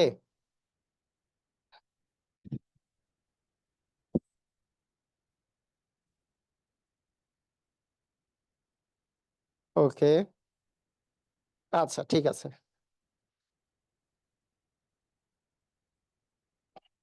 অ্যান্সার করেন,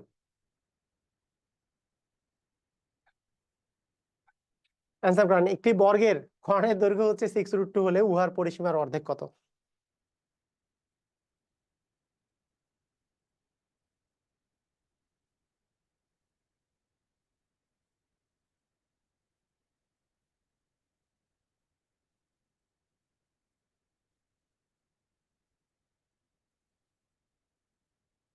পরিসীমার অর্ধেক কি বলেছে?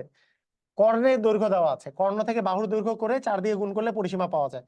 তাহলে প্রথমে আমাদেরকে কর্ণের দৈর্ঘ্যকে, আমরা কি জানি কর্ণের দৈর্ঘ্য দেওয়া আছে 6√2, এবং এই যে 6√2 যে দেওয়া আছে, সেখান থেকে আমরা যদি বাহুর দৈর্ঘ্য পেতে চাই, আমরা জানি কর্ণ থেকে বাহুর দৈর্ঘ্য পেতে চাইলে √2 দ্বারা ভাগ করতে হয়। তাহলে √2 দ্বারা ভাগ করলে আমরা বাহুর দৈর্ঘ্য 6 পেয়ে যাব। এবং সেইখান থেকে পরিসীমা পেতে চাইলে আমরা জানি পরিসীমা হচ্ছে বাহুকে 4 দিয়ে গুণ করলে পরিসীমা পাওয়া যায়। তাহলে 4×6 24 হচ্ছে আমাদের পরিসীমা। তাহলে 24 একক হচ্ছে আমাদের পরিসীমা। এবং সেখান থেকে বলেছে পরিসীমার অর্ধেক কত। তাহলে পরিসীমার অর্ধেক হবে, আমাদের পরিসীমার যে অর্ধেক হবে, একে অর্ধেক করে দিলে আমাদের হয়ে যাবে 24-এর অর্ধেক হচ্ছে আমাদের 12। 24-কে 2 দিয়ে ভাগ করলে আমাদের হচ্ছে 12 একক হচ্ছে আমাদের অ্যান্সার। ক্লিয়ার? বুঝেছি?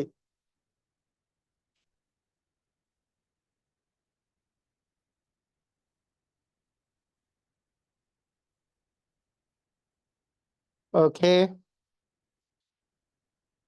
আবার বলি, কর্ণের মান দেওয়া আছে, আমার পরিসীমা বের করতে হলে তো 4 গুণন বা 4 গুণন বাহুর দৈর্ঘ্য মানে পরিসীমা।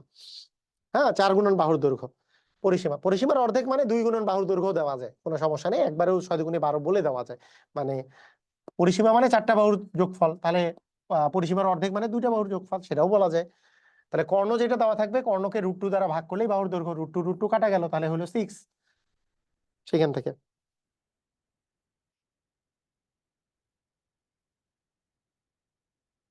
তো এইটা হইলো আমাদের বর্গ সম্পর্কিত বিষয়। এরপরে কিছু কিছু কোশ্চেন আছে এরকম, যেমন 26 BCS এ আসছে, একটি বর্গক্ষেত্রের বাহুর উপর দৈর্ঘ্য, বাহুর উপর দৈর্ঘ্য ওর বর্গক্ষেত্রের কর্ণের উপর অঙ্কিত বর্গক্ষেত্রের ক্ষেত্রফলের কত? মজার ব্যাপার। কি বললো? এ কি বললো? একটা একটা বর্গক্ষেত্রের বাহুর উপর দৈর্ঘ্য হচ্ছে 8 ফুট হলে, মানে বাহুর উপর একটা বর্গক্ষেত্রের বাহুর দৈর্ঘ্য, সরি বাহুর দৈর্ঘ্য হচ্ছে আমাদের 8 ফুট হলে, মানে বাহু হচ্ছে আমাদের 8 ফুট, বাহু হচ্ছে আমাদের 8 ফুট হলে ওই বর্গক্ষেত্রের কর্ণের উপর অঙ্কিত বর্গক্ষেত্র, কর্ণের উপর অঙ্কিত বর্গক্ষেত্র মানে কর্ণের উপর স্কয়ারের মান কত, এটা জানতে চেয়েছে। বলেন, আমরা কি জানি যে বাহুর মান যেটা তাহা থাকবে, কর্ণের মান হবে √2 গুণ, তারপরে 8 × √2 হবে হচ্ছে কর্ণের মান, এটা হচ্ছে √2 গুণ হবে, এত ফুট হবে আমাদের √2, এটা হচ্ছে কর্ণের মান। তাহলে কর্ণের উপর স্কয়ার কত হবে? কর্ণের উপর বর্গ করলে কি হবে? কর্ণের উপর বর্গ মানে 8 √2 এর উপরে বর্গ, তাহলে 8 এর উপর স্কয়ার মানে 64, √2 এর উপর বর্গ মানে হচ্ছে 2, তার মানে 64 কে 2 দিয়ে গুণ করলে আমাদের আসবে 4 দুগুণে 8 আর 6 দুগুণে আসতেছে 12, মানে 128 128 হচ্ছে আমাদের অ্যান্সার, 128 বর্গ ফুট হচ্ছে আমাদের অ্যান্সার। ক্লিয়ার? বুঝেছি? মানে বুঝে বুঝে করা আর কি, এটা এইটা আমাদের বুঝে বুঝে করতে হবে। একটি বর্গক্ষেত্রের বাহুর দৈর্ঘ্য দেওয়া আছে হচ্ছে 8 ফুট, তাহলে সেই বর্গক্ষেত্রটার এই বর্গক্ষেত্রটার বাহুর দৈর্ঘ্য যদি 8 ফুট হয়, কর্ণের মান হচ্ছে 8 √2। এখন বলেছে কর্ণের উপর অঙ্কিত বর্গক্ষেত্র, কর্ণের উপর অঙ্কিত বর্গক্ষেত্র মানে কি? কর্ণের উপর স্কয়ার। কর্ণের উপর অঙ্কিত বর্গক্ষেত্র বলতে আসলে কি বোঝায়? কোনো কিছুর উপর অঙ্কিত বর্গক্ষেত্র যদি আপনাকে বলা হয়, তাহলে মনে রাখবেন কোনো কিছুর উপর অঙ্কিত বর্গক্ষেত্র বললে তার উপরে স্কয়ারের কথা বলা হয়। মানে জিনিসটা কি রকম আপনাকে একটু আমি বুঝাই বলি। মনে করেন এখানে কোনো কিছু একটা আছে, মনে করেন কোনো একটা বাহু আছে, সেই বাহুটায় মনে করেন এটা হচ্ছে কর্ণ, কর্ণের উপর অঙ্কিত বর্গক্ষেত্র মানেটা কি? মনে করেন এই যে কর্ণটা আছে, এই কর্ণটার উপর অঙ্কিত আপনি একটা বর্গক্ষেত্র অঙ্কন করছেন, তাহলে কর্ণের উপরে যদি একটা বর্গ অঙ্কন করা যায় তার ক্ষেত্রফল কি হবে? তার ক্ষেত্রফল হচ্ছে এই কর্ণটার উপর স্কয়ার কিনতে হবে, এই কর্ণটার উপর স্কয়ার, এইটার উপরে যদি আমি একটা এই বর্গক্ষেত্র অঙ্কন করি তার ক্ষেত্রফল। তো যাই হোক, এইটা আপনাকে জানতে হবে না, আপনাকে বুঝতে হবে না, আপনি জাস্ট বুঝবেন এরকম কোনো কিছুর উপরে যদি অঙ্কিত বর্গক্ষেত্র কথাটা বলে তার উপর জাস্ট স্কয়ার করে দিবেন, তাহলে আপনার অ্যান্সার চলে আসবে। যেমন এখানে বাহুর দৈর্ঘ্য দেওয়া আছে 8, বলছে কর্ণের উপর অঙ্কিত বর্গক্ষেত্র মানে কর্ণের উপর স্কয়ারের মান চাইছে, কর্ণের মান হবে 8 √2, তাকে √2 দ্বারা গুণ করলে হবে কর্ণের মান, এবং কর্ণের উপর স্কয়ার মানে 8 √2 এর উপর স্কয়ার। সবাই কি বুঝেছি? ক্লিয়ার? Is it clear?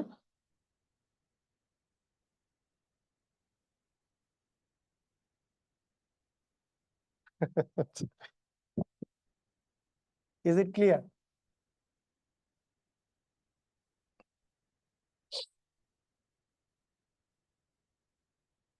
আচ্ছা, এই যে দেখেন 21তম বিসিএস এ আসছে একটি সরলরেখার উপর অঙ্কিত বর্গক্ষেত্রের ক্ষেত্রফল, মানে একটা একটা সরলরেখার উপর অঙ্কিত বর্গক্ষেত্রের ক্ষেত্রফল না বলে অঙ্কিত বর্গক্ষেত্রও বলতে পারতো, এখানে বর্গক্ষেত্রের ক্ষেত্রফল না বলে অঙ্কিত বর্গক্ষেত্রও বলতে পারতো, একই কথাই রিপ্রেজেন্ট করে। একটি সরলরেখা, মনে করেন এমন একটা সরলরেখা আছে যার দৈর্ঘ্য হচ্ছে a, হ্যাঁ, এমন একটা সরলরেখা আছে যার যার বাহুর দৈর্ঘ্য মনে করেন হচ্ছে a, এবং তার উপর অঙ্কিত বর্গক্ষেত্র মানে হচ্ছে অঙ্কিত বর্গক্ষেত্রের ক্ষেত্রফল মানে হচ্ছে তার উপরে a স্কয়ার। হ্যাঁ, এই যে সরলরেখাটা আছে, এই সরলরেখাটার দৈর্ঘ্য যদি a হয়, তার উপরে যদি আমি একটা বর্গক্ষেত্র অঙ্কন করি তার ক্ষেত্রফল ডেফিনেটলি দাঁড়াবে হচ্ছে বাহুর উপর স্কয়ার মানে হচ্ছে a স্কয়ার।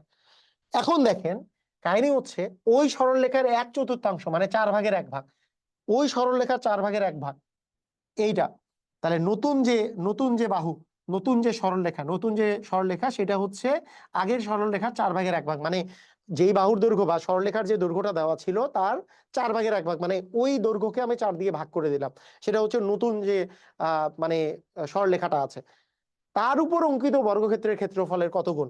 তাহলে নতুন যে আছে, নতুনটার যদি আমি ক্ষেত্রফল বের করি, তাহলে নতুনটার যদি আমি এটাকে বাহু চিন্তা করে আমি ক্ষেত্রফল বের করি, তাহলে এটার উপরে স্কয়ার, বাহুর উপরে স্কয়ার, অর্থাৎ এর উপরে স্কয়ার আর 4-এর উপরে স্কয়ার করলে আসবে 16। এখন বলেছে এই ক্ষেত্রফলটা, এই যে এই ক্ষেত্রফলটা যে পেয়েছি আর এখন যে ক্ষেত্রফলটা পেলাম, যে ওই বলছে এই ক্ষেত্রফলের কত গুণ হচ্ছে এটা, আগের ক্ষেত্রফলটা এই ক্ষেত্রফলের কত গুণ। এখানে ডেফিনেটলি বুঝতে পারতেছেন এই ক্ষেত্রফলটা a স্কয়ার আর এখানে আছে a²/16, তার মানে এর আসলে এটা কত গুণ? অবশ্যই 16 গুণ, 16 দিয়ে গুণ করলেই তো এটা তো 16/1, এর 16/1 এইটা, তাহলে নতুন যে ক্ষেত্রফলটা সেইটার 16 গুণ ছিল আগেরটা, তার মানে অ্যান্সার হবে 16 গুণ। সবাই কি বুঝেছি? অ্যান্সার কত গুণ? অ্যান্সার হচ্ছে 16 গুণ। আবার বলি, একটা বাহুর দৈর্ঘ্য মনে করলাম এ, তার উপর ক্ষেত্রফল হচ্ছে সেই বাহুটার উপর আমি যদি অঙ্কিত ক্ষেত্রফল আঁকি তাহলে এর উপর স্কোয়ার হবে। তার 4/1 যদি আমি নেই, বাহুটার 4/1 মানে সরলরেখাটা 4/1 তাহলে হবে a/4। তার উপরে ক্ষেত্রফল তার উপর বর্গক্ষেত্র যদি অঙ্কন করি তার ক্ষেত্রফল হবে তার উপরে স্কোয়ার, তাহলে স্কোয়ার/16। এখন বলছে ওই যে আগের যে ইয়াটা অঙ্কিত বর্গক্ষেত্রের ক্ষেত্রফলটা এই নতুন যে ক্ষেত্রফল যে অঙ্কন করছি এইটার কত গুণ ওই আগেরটা, তাহলে এটা তো a²/4, এখানে তো স্কোয়ার ছিল, তাহলে a²/4 মানে কি পরেরটা তো 16 ভাগ, তার মানে এই জিনিসটা 16 গুণ ছিল আগেরটা, তার মানে অ্যান্সার হবে 16 গুণ। আমরা কি বুঝেছি? ক্লিয়ার হয়েছি? Is it clear?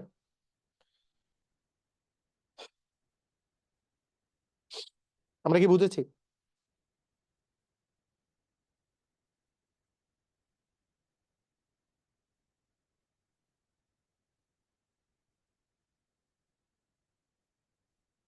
আপনি আপনি মনে করেন আপনার কাছে মনে হইলো যে না, আমি এমন একটা মান, আপনি এমনও চিন্তা করতে পারেন, এমন একটা মান নেন, হ্যাঁ, এমন একটা মান নেন, ধরেন আপনি মান নিলেন, ধরেন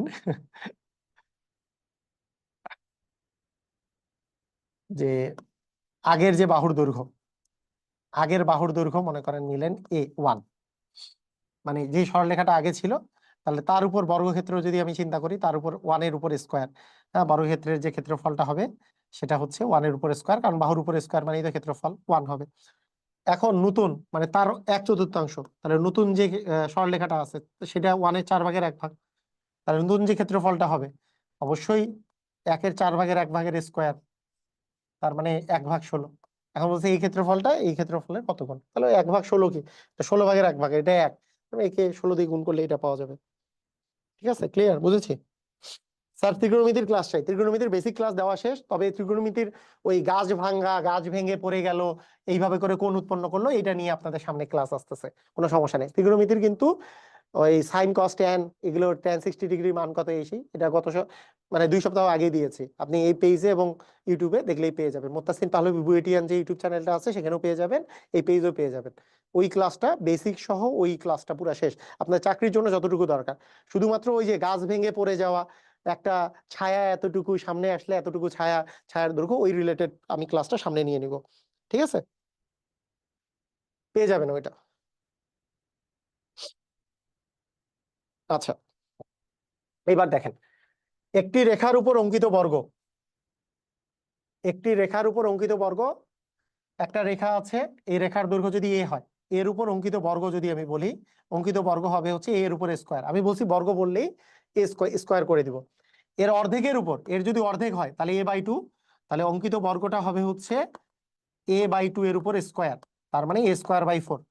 এখন বলছে এই তার অর্ধেকের উপর অঙ্কিত বর্গের কত গুণ, মানে এইটার উপর অঙ্কিত বর্গের এটা হচ্ছে কত গুণ, এটা যেহেতু 4/1, a² 4/1, এটা অবশ্যই তার মানে 4 গুণ, তার মানে অ্যান্সার হবে 4 গুণ।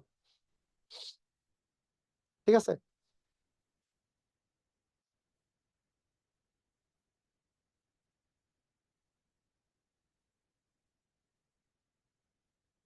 ওকে, বুঝে গেছি, ক্লিয়ার।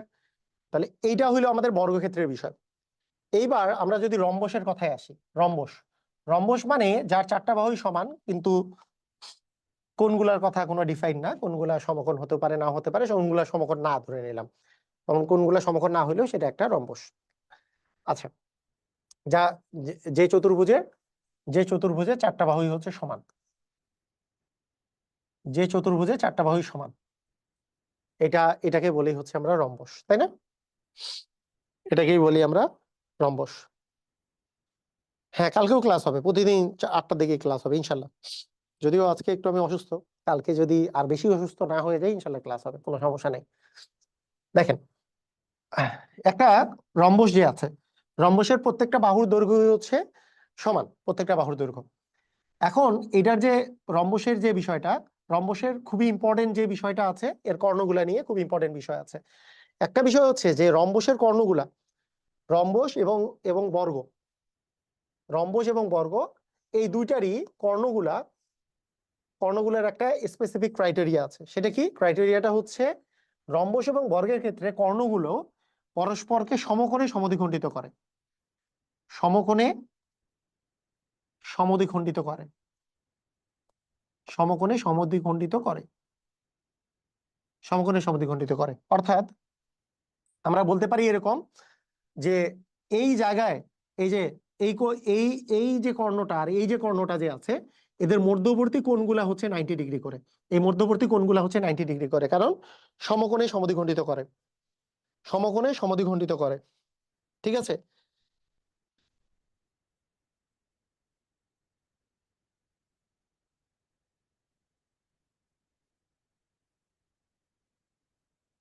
সমকোণে সমদ্বিখণ্ডিত করে। অর্থাৎ এরা যে মানে পরস্পরকে যে মানে পরস্পরকে যে ছেদ করছে, এর মাঝখানে এই এই যে পরস্পরকে এই যে 90 ডিগ্রিতে ছেদ করে। হ্যাঁ, বর্গ এবং রম্বস দুইটারই ক্ষেত্রে এগুলো সবগুলো হচ্ছে সমকোণ করে। এবং এদের প্রত্যেকটা সমদ্বিখণ্ডিত করে মানে হচ্ছে যে এইখানে এই বাহুটার সমান, মানে এই কর্ণটা এখানে সমান দুই ভাগে ভাগ হয়েছে। এইটুক অংশ সমান এই কর্ণের এইটুক অংশ, এই পাশের এইটুক অংশ সমান হচ্ছে এইটুক অংশ। তার মানে এই দুইটা জিনিস হচ্ছে আমাদের সমান। তাহলে আমাদের রম্বসের ক্ষেত্রে আমরা এবং বর্গের ক্ষেত্রেও বিষয়টা সেম। রম্বস এবং বর্গের ক্ষেত্রে যে এদের কর্ণদ্বয় পরস্পরকে সমকোণে সমদ্বিখণ্ডিত করে, এটার পিছনে রিজন হচ্ছে এইটা আর এইটা সর্বসম প্রমাণ করে তারপরে করতে হয়। এটা ক্লাস 8 এবং 9-এ এটার উপপাদ্যের প্রমাণ আছে যে কিভাবে করে সমকোণে সমদ্বিখণ্ডিত করে। মানে সমদ্বিখণ্ডিত করে যে এটা প্রমাণের জন্য এই বাহু আর এই ত্রিভুজের সাথে এই ত্রিভুজ নিতে হয়, সর্বসম প্রমাণ করতে হয়, এবং এই পাশাপাশি যে দুইটা ত্রিভুজ আছে এই দুটাকে সর্বসম প্রমাণ করলে সমকোণে যে সমদ্বিখণ্ডিত করে সেটা প্রমাণ হয়। এটা জাস্ট ক্লাস 8 এবং 9-এ খুবই সুন্দর একটা উপপাদ্য আছে, তার প্রমাণ আছে। ঠিক আছে, তো বিষয়টা বিষয়টা হচ্ছে বিষয়টা হচ্ছে এরকম যে একটা, ঠিক আছে, একটা রম্বসের কর্ণদ্বয় পরস্পরকে সমকোণে সমদ্বিখণ্ডিত করে। এবং আরেকটা বিষয় হচ্ছে রম্বসের ক্ষেত্রে আমাদের ক্ষেত্রফল যেটা আছে, রম্বসের ক্ষেত্রফল হচ্ছে হাফ ইন্টু হচ্ছে কর্ণদ্বয়ের গুণফল। মানে যেই কর্ণগুলা দেওয়া থাকবে সেই কর্ণগুলাকে আমরা গুণ করে তার অর্ধেক করে দিলেই আমাদের আসলে রম্বসের ক্ষেত্রফল বের হবে। হ্যাঁ, ওই যে এখন কেউ যদি বলে স্যার কেমনে হইলো স্যার, একটু বুঝাই বলেন স্যার, সমস্যাটা কি হয়েছে? প্রতিপাদন করে দিতে আমার কোনো সমস্যা নাই। আমাদের আমাদের যে অবস্থা সেটা হয় কি রকম, মানে আমি সবসময় চাই কি যে বেশি সংখ্যক স্টুডেন্ট উপকৃত হোক।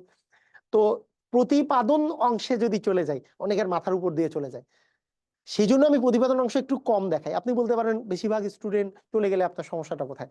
আমার সমস্যাটা হচ্ছে আমি চাই যে বেশিরভাগ স্টুডেন্টের যাতে লাভ হোক, আমি এটা চাই। মানুষ ভয় পেয়ে চলে গেলে আমার জন্য কষ্ট লাগে যে আরে ভয় পেয়ে অঙ্ককে ভয় পেয়ে চলে যাচ্ছে। তার চেয়ে আমি চাই যে হ্যাঁ, জিনিসটা জানো। মনে করেন একজন ক্যালকুলেটরে যোগ করতে পারে, কিন্তু যোগটা করার প্রসিজিওর ক্যালকুলেটর কিভাবে করতেছে সেটা যদি নাও জানে, বাংলাদেশ কেন পৃথিবীর 99% স্টুডেন্টই তো জানে না যে ক্যালকুলেটর কি কি সিস্টেমে আসলে কাজ করে। ও ও কোন নিউটন র্যাপসন প্রসেসে কাজ করে, নাকি ইটারেশন প্রসেসে কাজ করে, নাকি গ্রাফিক্যাল মেথডে কাজ করে, সেটা তো জানে না।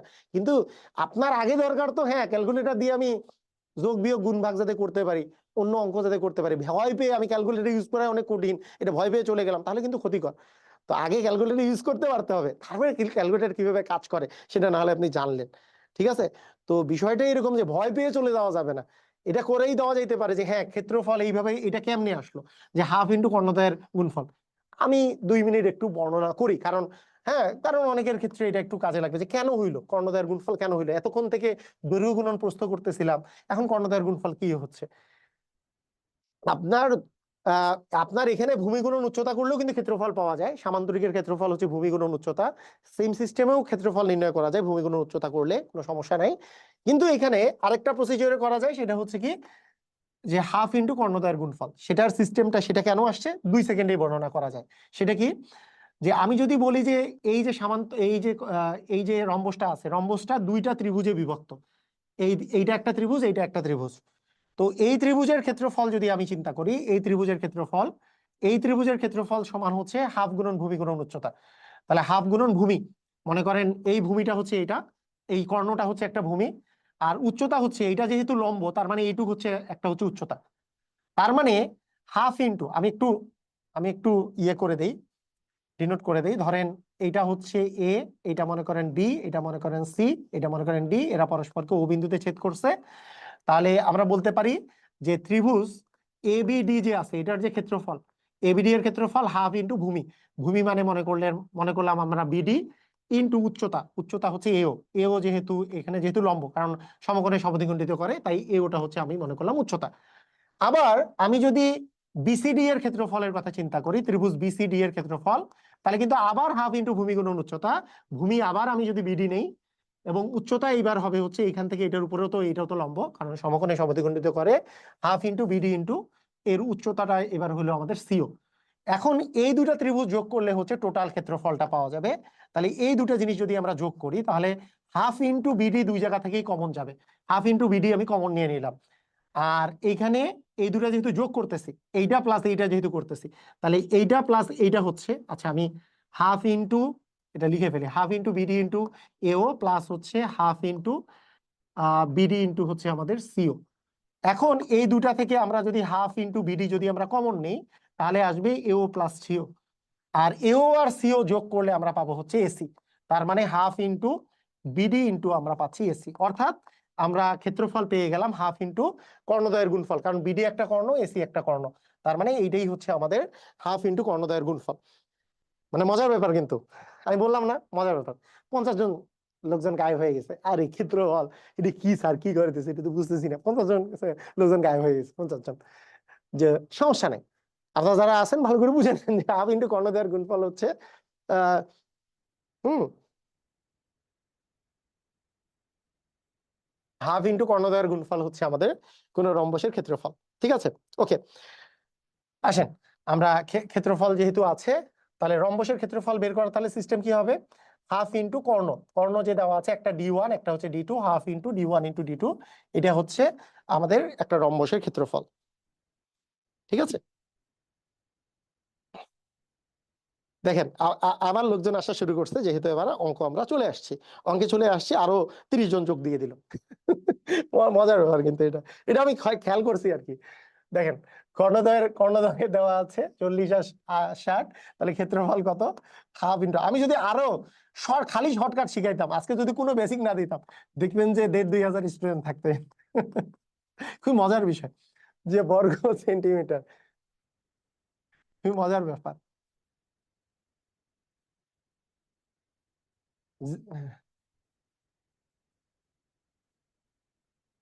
আহ তাহলে আমরা কত পাচ্ছি, হাফ ইন্টু কর্ণদ্বয়ের গুণফল। তাহলে এই যে যেহেতু দেওয়া আছে কর্ণ একটা 40 একটা 60, তাহলে হাফ ইন্টু 40 ইন্টু 60 করে দিলে আমরা পেয়ে যাব তাহলে 20 6 দুগুণে 12 মানে 1200 বর্গ সেন্টিমিটার। বুঝছি, ক্লিয়ার, পারবো, অস্থির, ঢুসুম ঢুসুম। আচ্ছা আচ্ছা, একটা ট্রাপিজিয়ামের কি জিনিস, ট্রাপিজিয়াম কাকে বলে, একটা ট্রাপিজিয়াম কাকে বলে বলেন। একটা ট্রাপিজিয়াম হচ্ছে এমন একটা জিনিস, এখান থেকে করি, আচ্ছা এটা যদি আমরা মিশাই ফেলি তাহলে কি আসে দেখে নেই। ও, লাভ হচ্ছে না, ওকে। দেখেন এবার আমরা ট্রাপিজিয়াম নিয়ে একটু কথা বলি, ট্রাপিজিয়াম।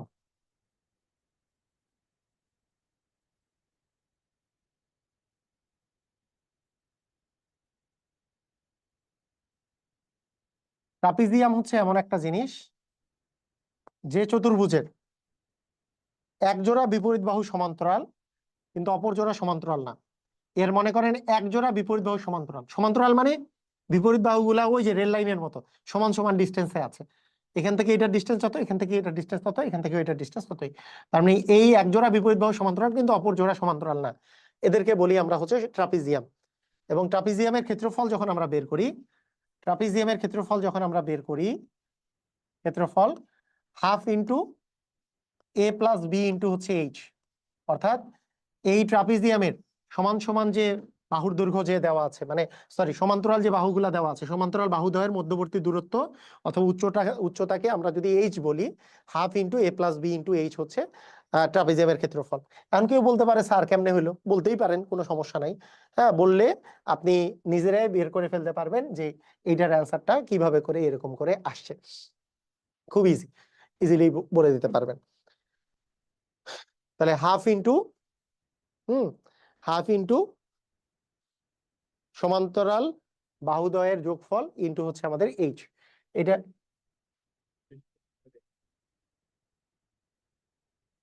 10, ঠিক আছে। হাফ ইন্টু সমান্তরাল বাহুদ্বয়ের যোগফল ইন্টু হচ্ছে এইচ। যেমন আপনার কাছে মনে করেন একটা কোশ্চেন আছে যে সমান্তরাল বাহু যদি একটা এ হয় একটা যদি বি হয়, এদের মধ্যবর্তী দূরত্ব যদি এইচ হয়, এর ক্ষেত্রফল কত? এইটাই 15তম শিক্ষক নিবন্ধন পরীক্ষায় আসছে। তাহলে ক্ষেত্রফলটা হবে হচ্ছে হাফ ইন্টু সমান্তরাল বাহুদ্বয়ের যোগফল ইন্টু হচ্ছে এইচ। এটাই হচ্ছে আপনাদের ক্ষেত্রফল। যেমন এইখান থেকে আপনার যদি কোশ্চেন আছে, এটা 14তম শিক্ষক নিবন্ধন পরীক্ষায় আসছে যে ট্রাপিজিয়ামের ক্ষেত্রফল কত, হাফ ইন্টু, দেখেন উচ্চতা দেওয়া আছে 8, তার মানে এটা হচ্ছে এইচ এর মান। সমান্তরাল বাহুদ্বয়ের একটা দৈর্ঘ্য হচ্ছে 9, এ এর মান 9 আর বি এর মান মনে করেন 7, আর উচ্চতা দেওয়া আছে 8। তার মানে আমরা কাটাকাটি করলে এখানে 4 পাচ্ছি, অর্থাৎ এখানে 16 গুণন 4, 4 16 হচ্ছে 64 বর্গ সেন্টিমিটার। তার মানে অ্যান্সার হচ্ছে 64, 4 16 64 বর্গ সেন্টিমিটার হচ্ছে আমাদের অ্যান্সার। সবাই ক্লিয়ার? বুঝেছি? Is it clear? সবাই বুঝেছি?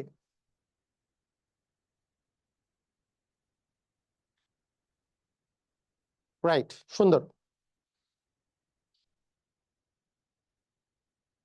আচ্ছা, একটি ট্রাপিজিয়ামের লোহার পাতের সমান্তরাল বাহুদ্বয়ের দৈর্ঘ্য, সমান্তরাল বাহুদ্বয়ের দৈর্ঘ্য মানে একটার মান 3 দেওয়া আছে, একটার মান 1 সেন্টিমিটার দেওয়া আছে, এদের লম্ব দূরত্ব মানে হচ্ছে এদের মধ্যবর্তী উচ্চতা বা মধ্যবর্তী দূরত্ব হচ্ছে এইচ, এইচ এর মান দেওয়া আছে আসলে 2 সেন্টিমিটার। তাহলে ক্ষেত্রফল কত? তাহলে হাফ ইন্টু আমরা 4 গুণন 2 পাচ্ছি, তার মানে আমাদের অ্যান্সার আসতেছে 4, তাই না? এগুলো সব ইজি। ট্রাপিজিয়াম হলে হাফ ইন্টু সমান্তরাল বাহুদ্বয়ের যোগফল, এটা করে দিলে আমাদের হয়ে যাবে। আচ্ছা, ওকে, এইবার আসেন, এইবার চলে আসেন বহুভুজ। সবাই সবাই মনোযোগ দিয়ে, এইবার চলে আসবো আমরা হচ্ছে বহুভুজ। বহুভুজ, এবার চলে আসবো আমাদের বহুভুজ।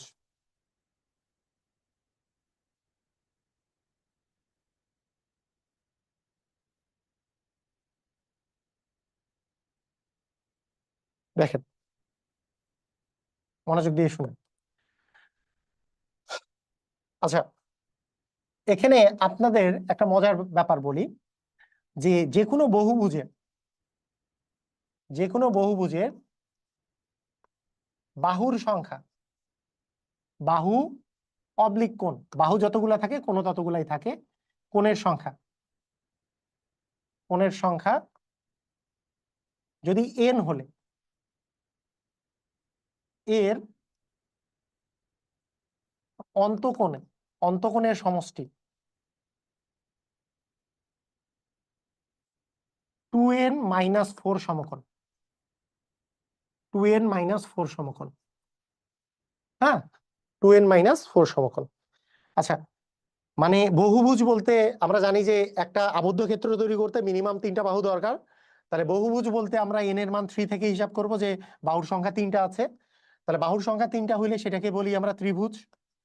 যদি ত্রিভুজ হয় তাহলে কোণের সমষ্টি, যদি আমরা সমষ্টি বলি, কোণের সমষ্টি কত সমকোণ সেটা যদি আমরা বের করার চেষ্টা করি, একটা ত্রিভুজের 3 কোণের সমষ্টি হবে, আমরা জানি 2 সমকোণ, এটার মাধ্যমে যদি বের করি যে 2 ইন্টু n, n মানে হচ্ছে 3, 2 ইন্টু 3 মাইনাস হচ্ছে 4, তার মানে 3 দুগুণে 6, 6 থেকে 4 বিয়োগ করলে 2, তার মানে 2 সমকোণ। এটার অ্যান্সার আসতেছে 2 সমকোণ। আর 2 সমকোণ মানে 2 ইন্টু হচ্ছে 90 ডিগ্রি, 2 ইন্টু 90 ডিগ্রি মানে হচ্ছে 180 ডিগ্রি। অর্থাৎ একটা ত্রিভুজের 3 কোণের সমষ্টি হচ্ছে আমাদের 2 সমকোণ বা 180 ডিগ্রি। কেউ যদি বলে n = 4 হইলে তো চতুর্ভুজ হয়, চতুর্ভুজের 4টা কোণের মোট সমষ্টি কত? তাহলে n এর মান এখানে 4, n এর জায়গায় জাস্ট 4 বসাই দিব, 4 দুগুণে 8 মাইনাস 4, 8 থেকে 4 বাদ দিলে 4 সমকোণ, অর্থাৎ 4 ইন্টু 90 ডিগ্রি মানে আসবে আমাদের হচ্ছে 360 ডিগ্রি। 4 9 যেহেতু 36। আমাকে যদি বলা হয় n এর মান 5 হইলে সেটাকে বলি আমরা হচ্ছে পঞ্চভুজ, সেটার নাম কি? পঞ্চভুজ। তাহলে পঞ্চভুজ যদি আমাদের হয়, পঞ্চভুজ হইলে n এর মান 5 বসাই দিব মাইনাস 4, তাহলে 5 দুগুণে 10 থেকে 4 বিয়োগ করলে 6 সমকোণ, তারপরে 6 সমকোণ মানে 6 গুণন 90 ডিগ্রি, তাহলে 6 9 54 মানে 540 ডিগ্রি। যেমন আপনার এই যে আমি যদি কোশ্চেনটার ক্ষেত্রে দেখাই, এই যে বিসিএস 34তম বিসিএস পরীক্ষায় যে কোশ্চেনটা আসছে, এটা বলছে একটি পঞ্চভুজের কোণগুলোর সমষ্টি কত। যদি আমাদের সমকোণ দিয়ে বলে তাহলে জাস্ট আমরা 2 × n, মানে পঞ্চভুজ মানে এখানে 5টা বাহু আছে বা 5টা কোণ আছে, তাকে আমরা 2 দিয়ে গুণ করব, -4 দিব, এত হবে সমকোণ। সমকোণ দিয়ে যদি অ্যান্সার বলি তাহলে হবে 5 দ্বিগুণী 10, 10 - 4 মানে 6 সমকোণ। এবং 6 সমকোণ মানে আসলে কত ডিগ্রি? অ্যান্সার হচ্ছে 6 × 90 ডিগ্রি। 6 × 90 ডিগ্রি মানে 6 × 9 = 54, মানে 540 ডিগ্রি। ক্লিয়ার? সবাই বুঝেছি? বুঝেছি, ক্লিয়ার? পারবো?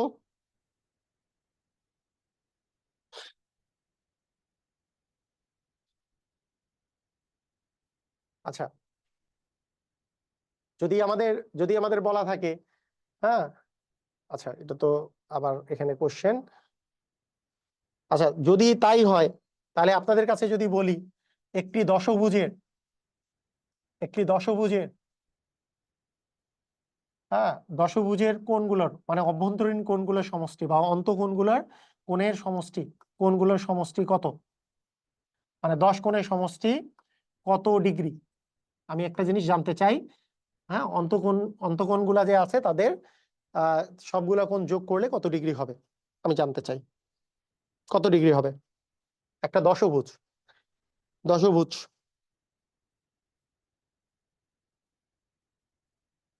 এন এর মান কত?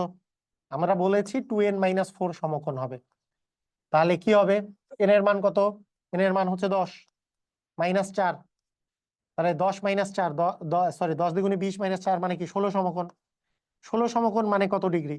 অ্যান্সার হচ্ছে 16 গুণন কত? 16 গুণন কত? 16 গুণন 90 ডিগ্রি। সমকোণ মানে 90 ডিগ্রি। তাহলে 9 16 হচ্ছে 144, মানে 1440 ডিগ্রি। তার মানে অ্যান্সার হবে 1440 ডিগ্রি। ক্লিয়ার? বুঝেছি? সবাই বুঝেছি? ক্লিয়ার? Is it clear?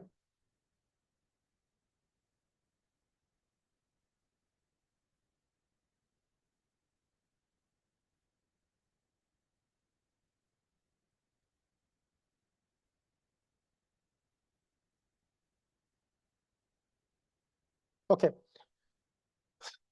তাহলে এটা আমাদের খুবই সহজ একটা কোশ্চেন। আচ্ছা, এখন ব্যাপারটা হচ্ছে খুবই মজার একটা বিষয় আছে। যদি 3টা বাহু, যখন আমরা একটা ত্রিভুজের সুষম ত্রিভুজ যদি অঙ্কন করি, সুষম ত্রিভুজ মানে 3টা বাহুই সমান, মানে 3টা কোণই সমান, এটাকে বলি আমরা সমবাহু ত্রিভুজ। যখন সুষম চতুর্ভুজ অঙ্কন করি তখন বলি এটাকে আমরা বর্গ। এরকম সুষম পঞ্চভুজ হতে পারে, সুষম পঞ্চভুজ হতে পারে।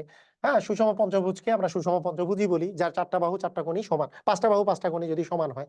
এরকম সুষম ষড়ভুজ হতে পারে, সুষম ষড়ভুজের 6টা বাহু এবং 6টা কোণই আমাদের কি সমান, এটাকে বলি আমরা সুষম ষড়ভুজ। তো এই সুষমের কথা যদি আমি বলি, সুষম যদি থাকে, তো সুষম থাকলে কি এই কোণগুলা, এর 3টা কোণই সমান, এর 4টা কোণই সমান, এর 5টা কোণই সমান, এর 6টা কোণই সমান। সুষম সপ্তভুজ হলে 7টা কোণই সমান, সুষম অষ্টভুজ হলে 8টা কোণই সমান।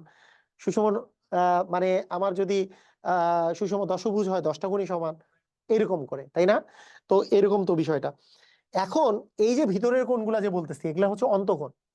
আর এই যে আমরা যদি যে কোনো একটা বাহু যদি আমরা বাড়াই দিই, একটা বাহু বাড়াই দিলে, একটা যে কোনো বাহুকে বাড়াই দিলে এই যে অপর যে বাহুর সাথে যে কোণটা উৎপন্ন করে এটাকে বলে বহিস্থ কোণ। তাহলে এটাকে বলি আমরা হচ্ছে বহিস্থ কোণ। যেমন এটা হচ্ছে, আমরা বলতে পারি যে একটা সমবাহু ত্রিভুজের প্রত্যেকটা কোণের মান, ভিতরের কোণগুলো 120, ভিতরের কোণগুলো হচ্ছে 60 ডিগ্রি করে, 60 ডিগ্রি 60 ডিগ্রি 60 ডিগ্রি, কারণ টোটালটা 180, 180কে 3 দিয়ে ভাগ করলে 60 করে হয়। কিন্তু বাহিরের যে বহিস্থ কোণ যে উৎপন্ন হচ্ছে, তাহলে টোটালটা যেহেতু 180, বহিস্থ কোণের মান কিন্তু 180 থেকে 60 বাদ বিয়োগ করলে 120 ডিগ্রি। তো এখানেও এইভাবে করে আমরা বের করতে পারি যে যেহেতু আমরা যদি পঞ্চভুজের ভিতরের কোণগুলা যদি থাকবে যত, বাহিরের কোণটা বহিস্থ কোণের যে পরিমাণটা, বহিস্থ কোণের পরিমাণ আর অন্তস্থ কোণের পরিমাণ এই দুটা যোগ করলে আমাদের সবসময় 180 ডিগ্রি হবে। বুঝাই যাচ্ছে যে এটা হচ্ছে ভিতরের কোণ আর এটা হচ্ছে বহিস্থ কোণ।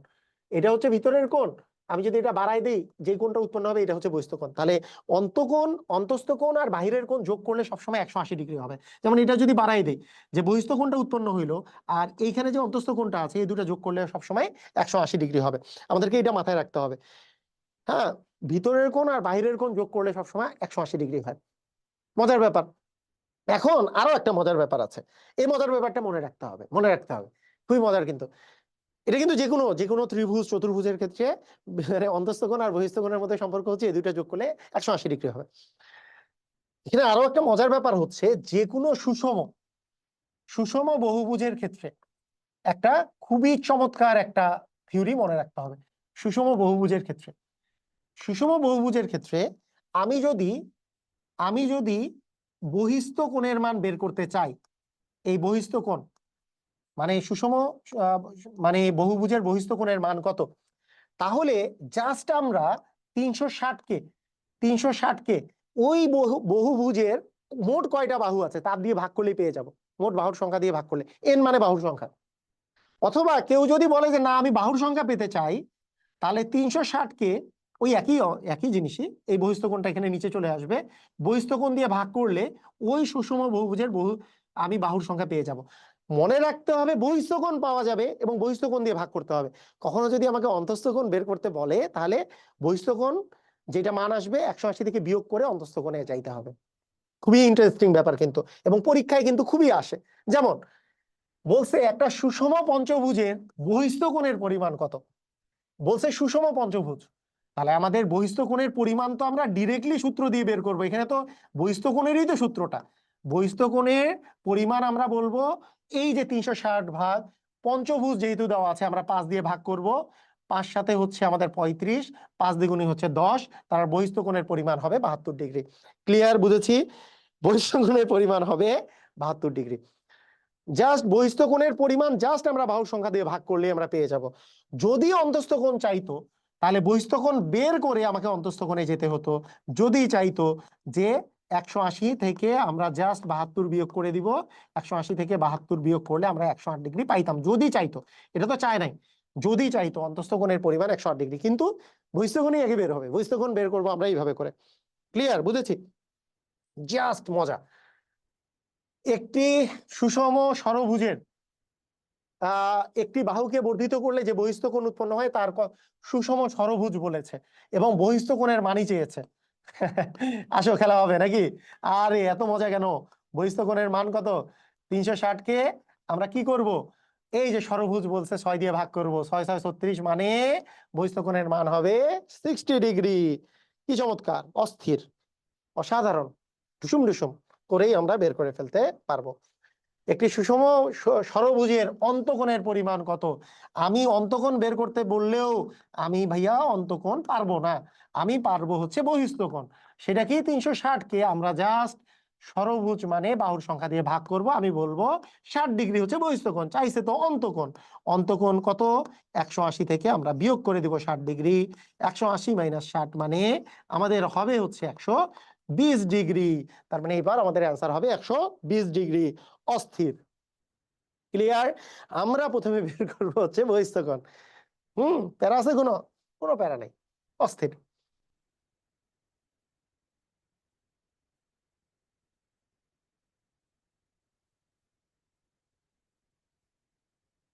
একজন কোশ্চেন করছে, একটি একটি কোণের মান 24 ডিগ্রি হলে বাহুর বাহুর সংখ্যা কত? ওই একই কোণ, অন্তকোণের পরিমাণ, কোণের মান মানে অন্তকোণের পরিমাণ দেওয়া আছে, কিন্তু বাহুর সংখ্যা বের করতে লাগলে আপনি বলেন বাহুর সংখ্যা বের করতে হইলে আমার কিসের মান দরকার, অন্তকোণ নাকি বহিস্থ কোণ? অ্যান্সার হচ্ছে 360 ভাগ হচ্ছে বহিস্থ কোণ। যদি বাহুর সংখ্যা বা এর মান যদি বের করতে হয়, তাহলে বহিস্থ কোণ দরকার।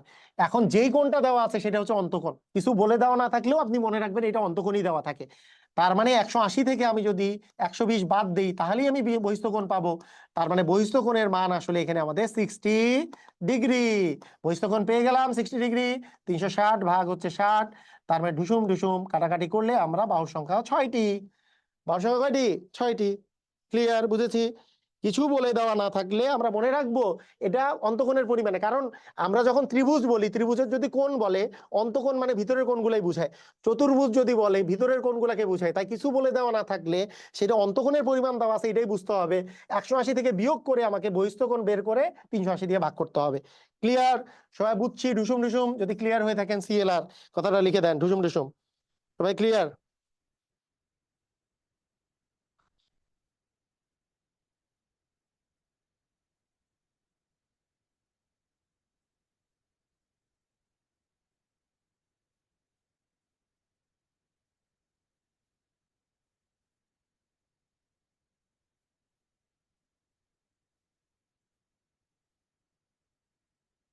প্রবৃদ্ধ কোণটা দেখান। প্রবৃদ্ধ কোণ হচ্ছে 180-র চেয়ে বড় কিন্তু 360-এর চেয়ে ছোট কোণকে প্রবৃদ্ধ কোণ বলে।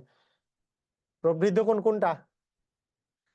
আচ্ছা, একটি বহুভুজের বাহুর সংখ্যা দেওয়া আছে, বহুভুজের অন্তকোণের পরিমাণ বের করতে বলছে। তাহলে বাহুর সংখ্যা 6 হইলে আমরা জানি আপনি বহিস্থ কোণ পাবেন। প্রথমে তো অন্তকোণ পাবেন না, আমরা জানি বহিস্থ কোণই আমাদের সবসময় পাবো।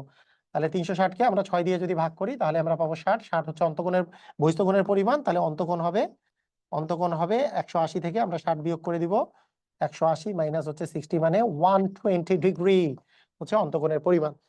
আচ্ছা, একটা একটা কোণের বহিস্থ কোণ এত হলে এতে মোট কয়টি বাহু আছে? বহিস্থ কোণের মান দেওয়া থাকলে তো 360-কে 45 দ্বারা ভাগ করে দিলেই আমরা পেয়ে যাব বাহুর সংখ্যা, কারণ বহিস্থ কোণই দেওয়া আছে। তারা কাটাকাটি করলে 8 আসতেছে, তার মানে 8টি। অ্যান্সার হবে 8টি। অন্তকোণের পরিমাণ 135 ডিগ্রি। তাহলে আমরা এখান থেকে বহিস্থ কোণ আগে বের করব। অন্তকোণ দেওয়া থাকলে বহিস্থ কোণ হবে 180 মাইনাস 135। 180 থেকে 135 বাদ দিলে হবে 45 ডিগ্রি। তার মানে বাহুর সংখ্যা হবে 180 ভাগ 45 করলে আমাদের হচ্ছে 8টি বাহু আছে। ক্লিয়ার? বুঝেছি? দেখেন বুঝছেন কিনা। অস্থির? পারবো? ক্লিয়ার? মানে অন্তকোণও দেওয়া থাকলে আমরা বহিস্থ কোণ আগে বের করে নিলাম। 180 থেকে 35 বাদ দিয়ে দিলে আমাদের হচ্ছে 45 ডিগ্রি। এবং 45 ডিগ্রি যেহেতু বহিস্থ কোণ 360 ভাগ হচ্ছে 45 করে দিলে 8টি বাহু আছে। অস্থির? পারা যাবে? পুরাই ধুমধাম জোস।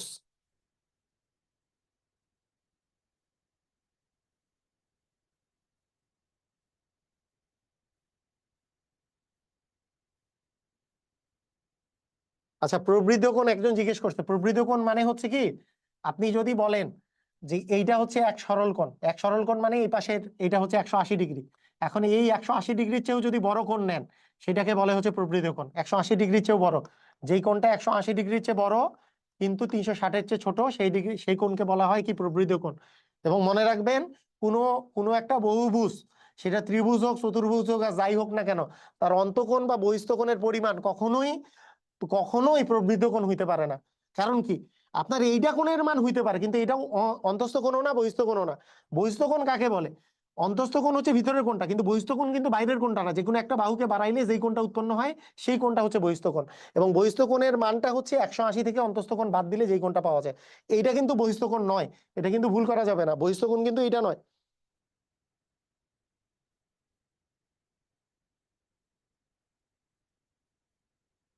ও, আমি কি কোনটা 180 দিয়েছি? কোনটা? ও সরি, এইটা না, সরি। 360 ভাগ 45 হবে 8। আচ্ছা ঠিক আছে, সরি। এটা ওকে ওকে, ঠিক আছে ঠিক আছে। ক্লিয়ার? সবাই বুঝছি? হুম হুম, ঠিক আছে। ওকে, আমরা কি বুঝেছি? সবাই ক্লিয়ার হয়েছি? বহুভুজের অন্তকোণ দেওয়া আছে, তাহলে বহিস্থ কোণ কত হবে? বহিস্থ কোণ হবে 180 মাইনাস 144। তাহলে 6 3 মানে 36 ডিগ্রি বহিস্থ কোণ। তাহলে বাহুর সংখ্যা কত হবে? 360 ভাগ 36 মানে আমাদের হচ্ছে 10। বাহুর সংখ্যা হচ্ছে 10টি।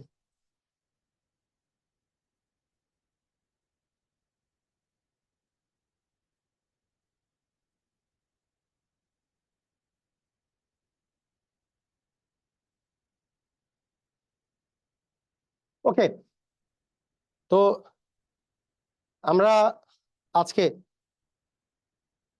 আজকে যেটা শিখলাম, এই এই পার্টটা খুবই একটা ইম্পর্টেন্ট পার্ট ছিল। যে আমরা বহুভুজ শিখলাম, চতুর্ভুজ এবং বহুভুজটা শিখলাম।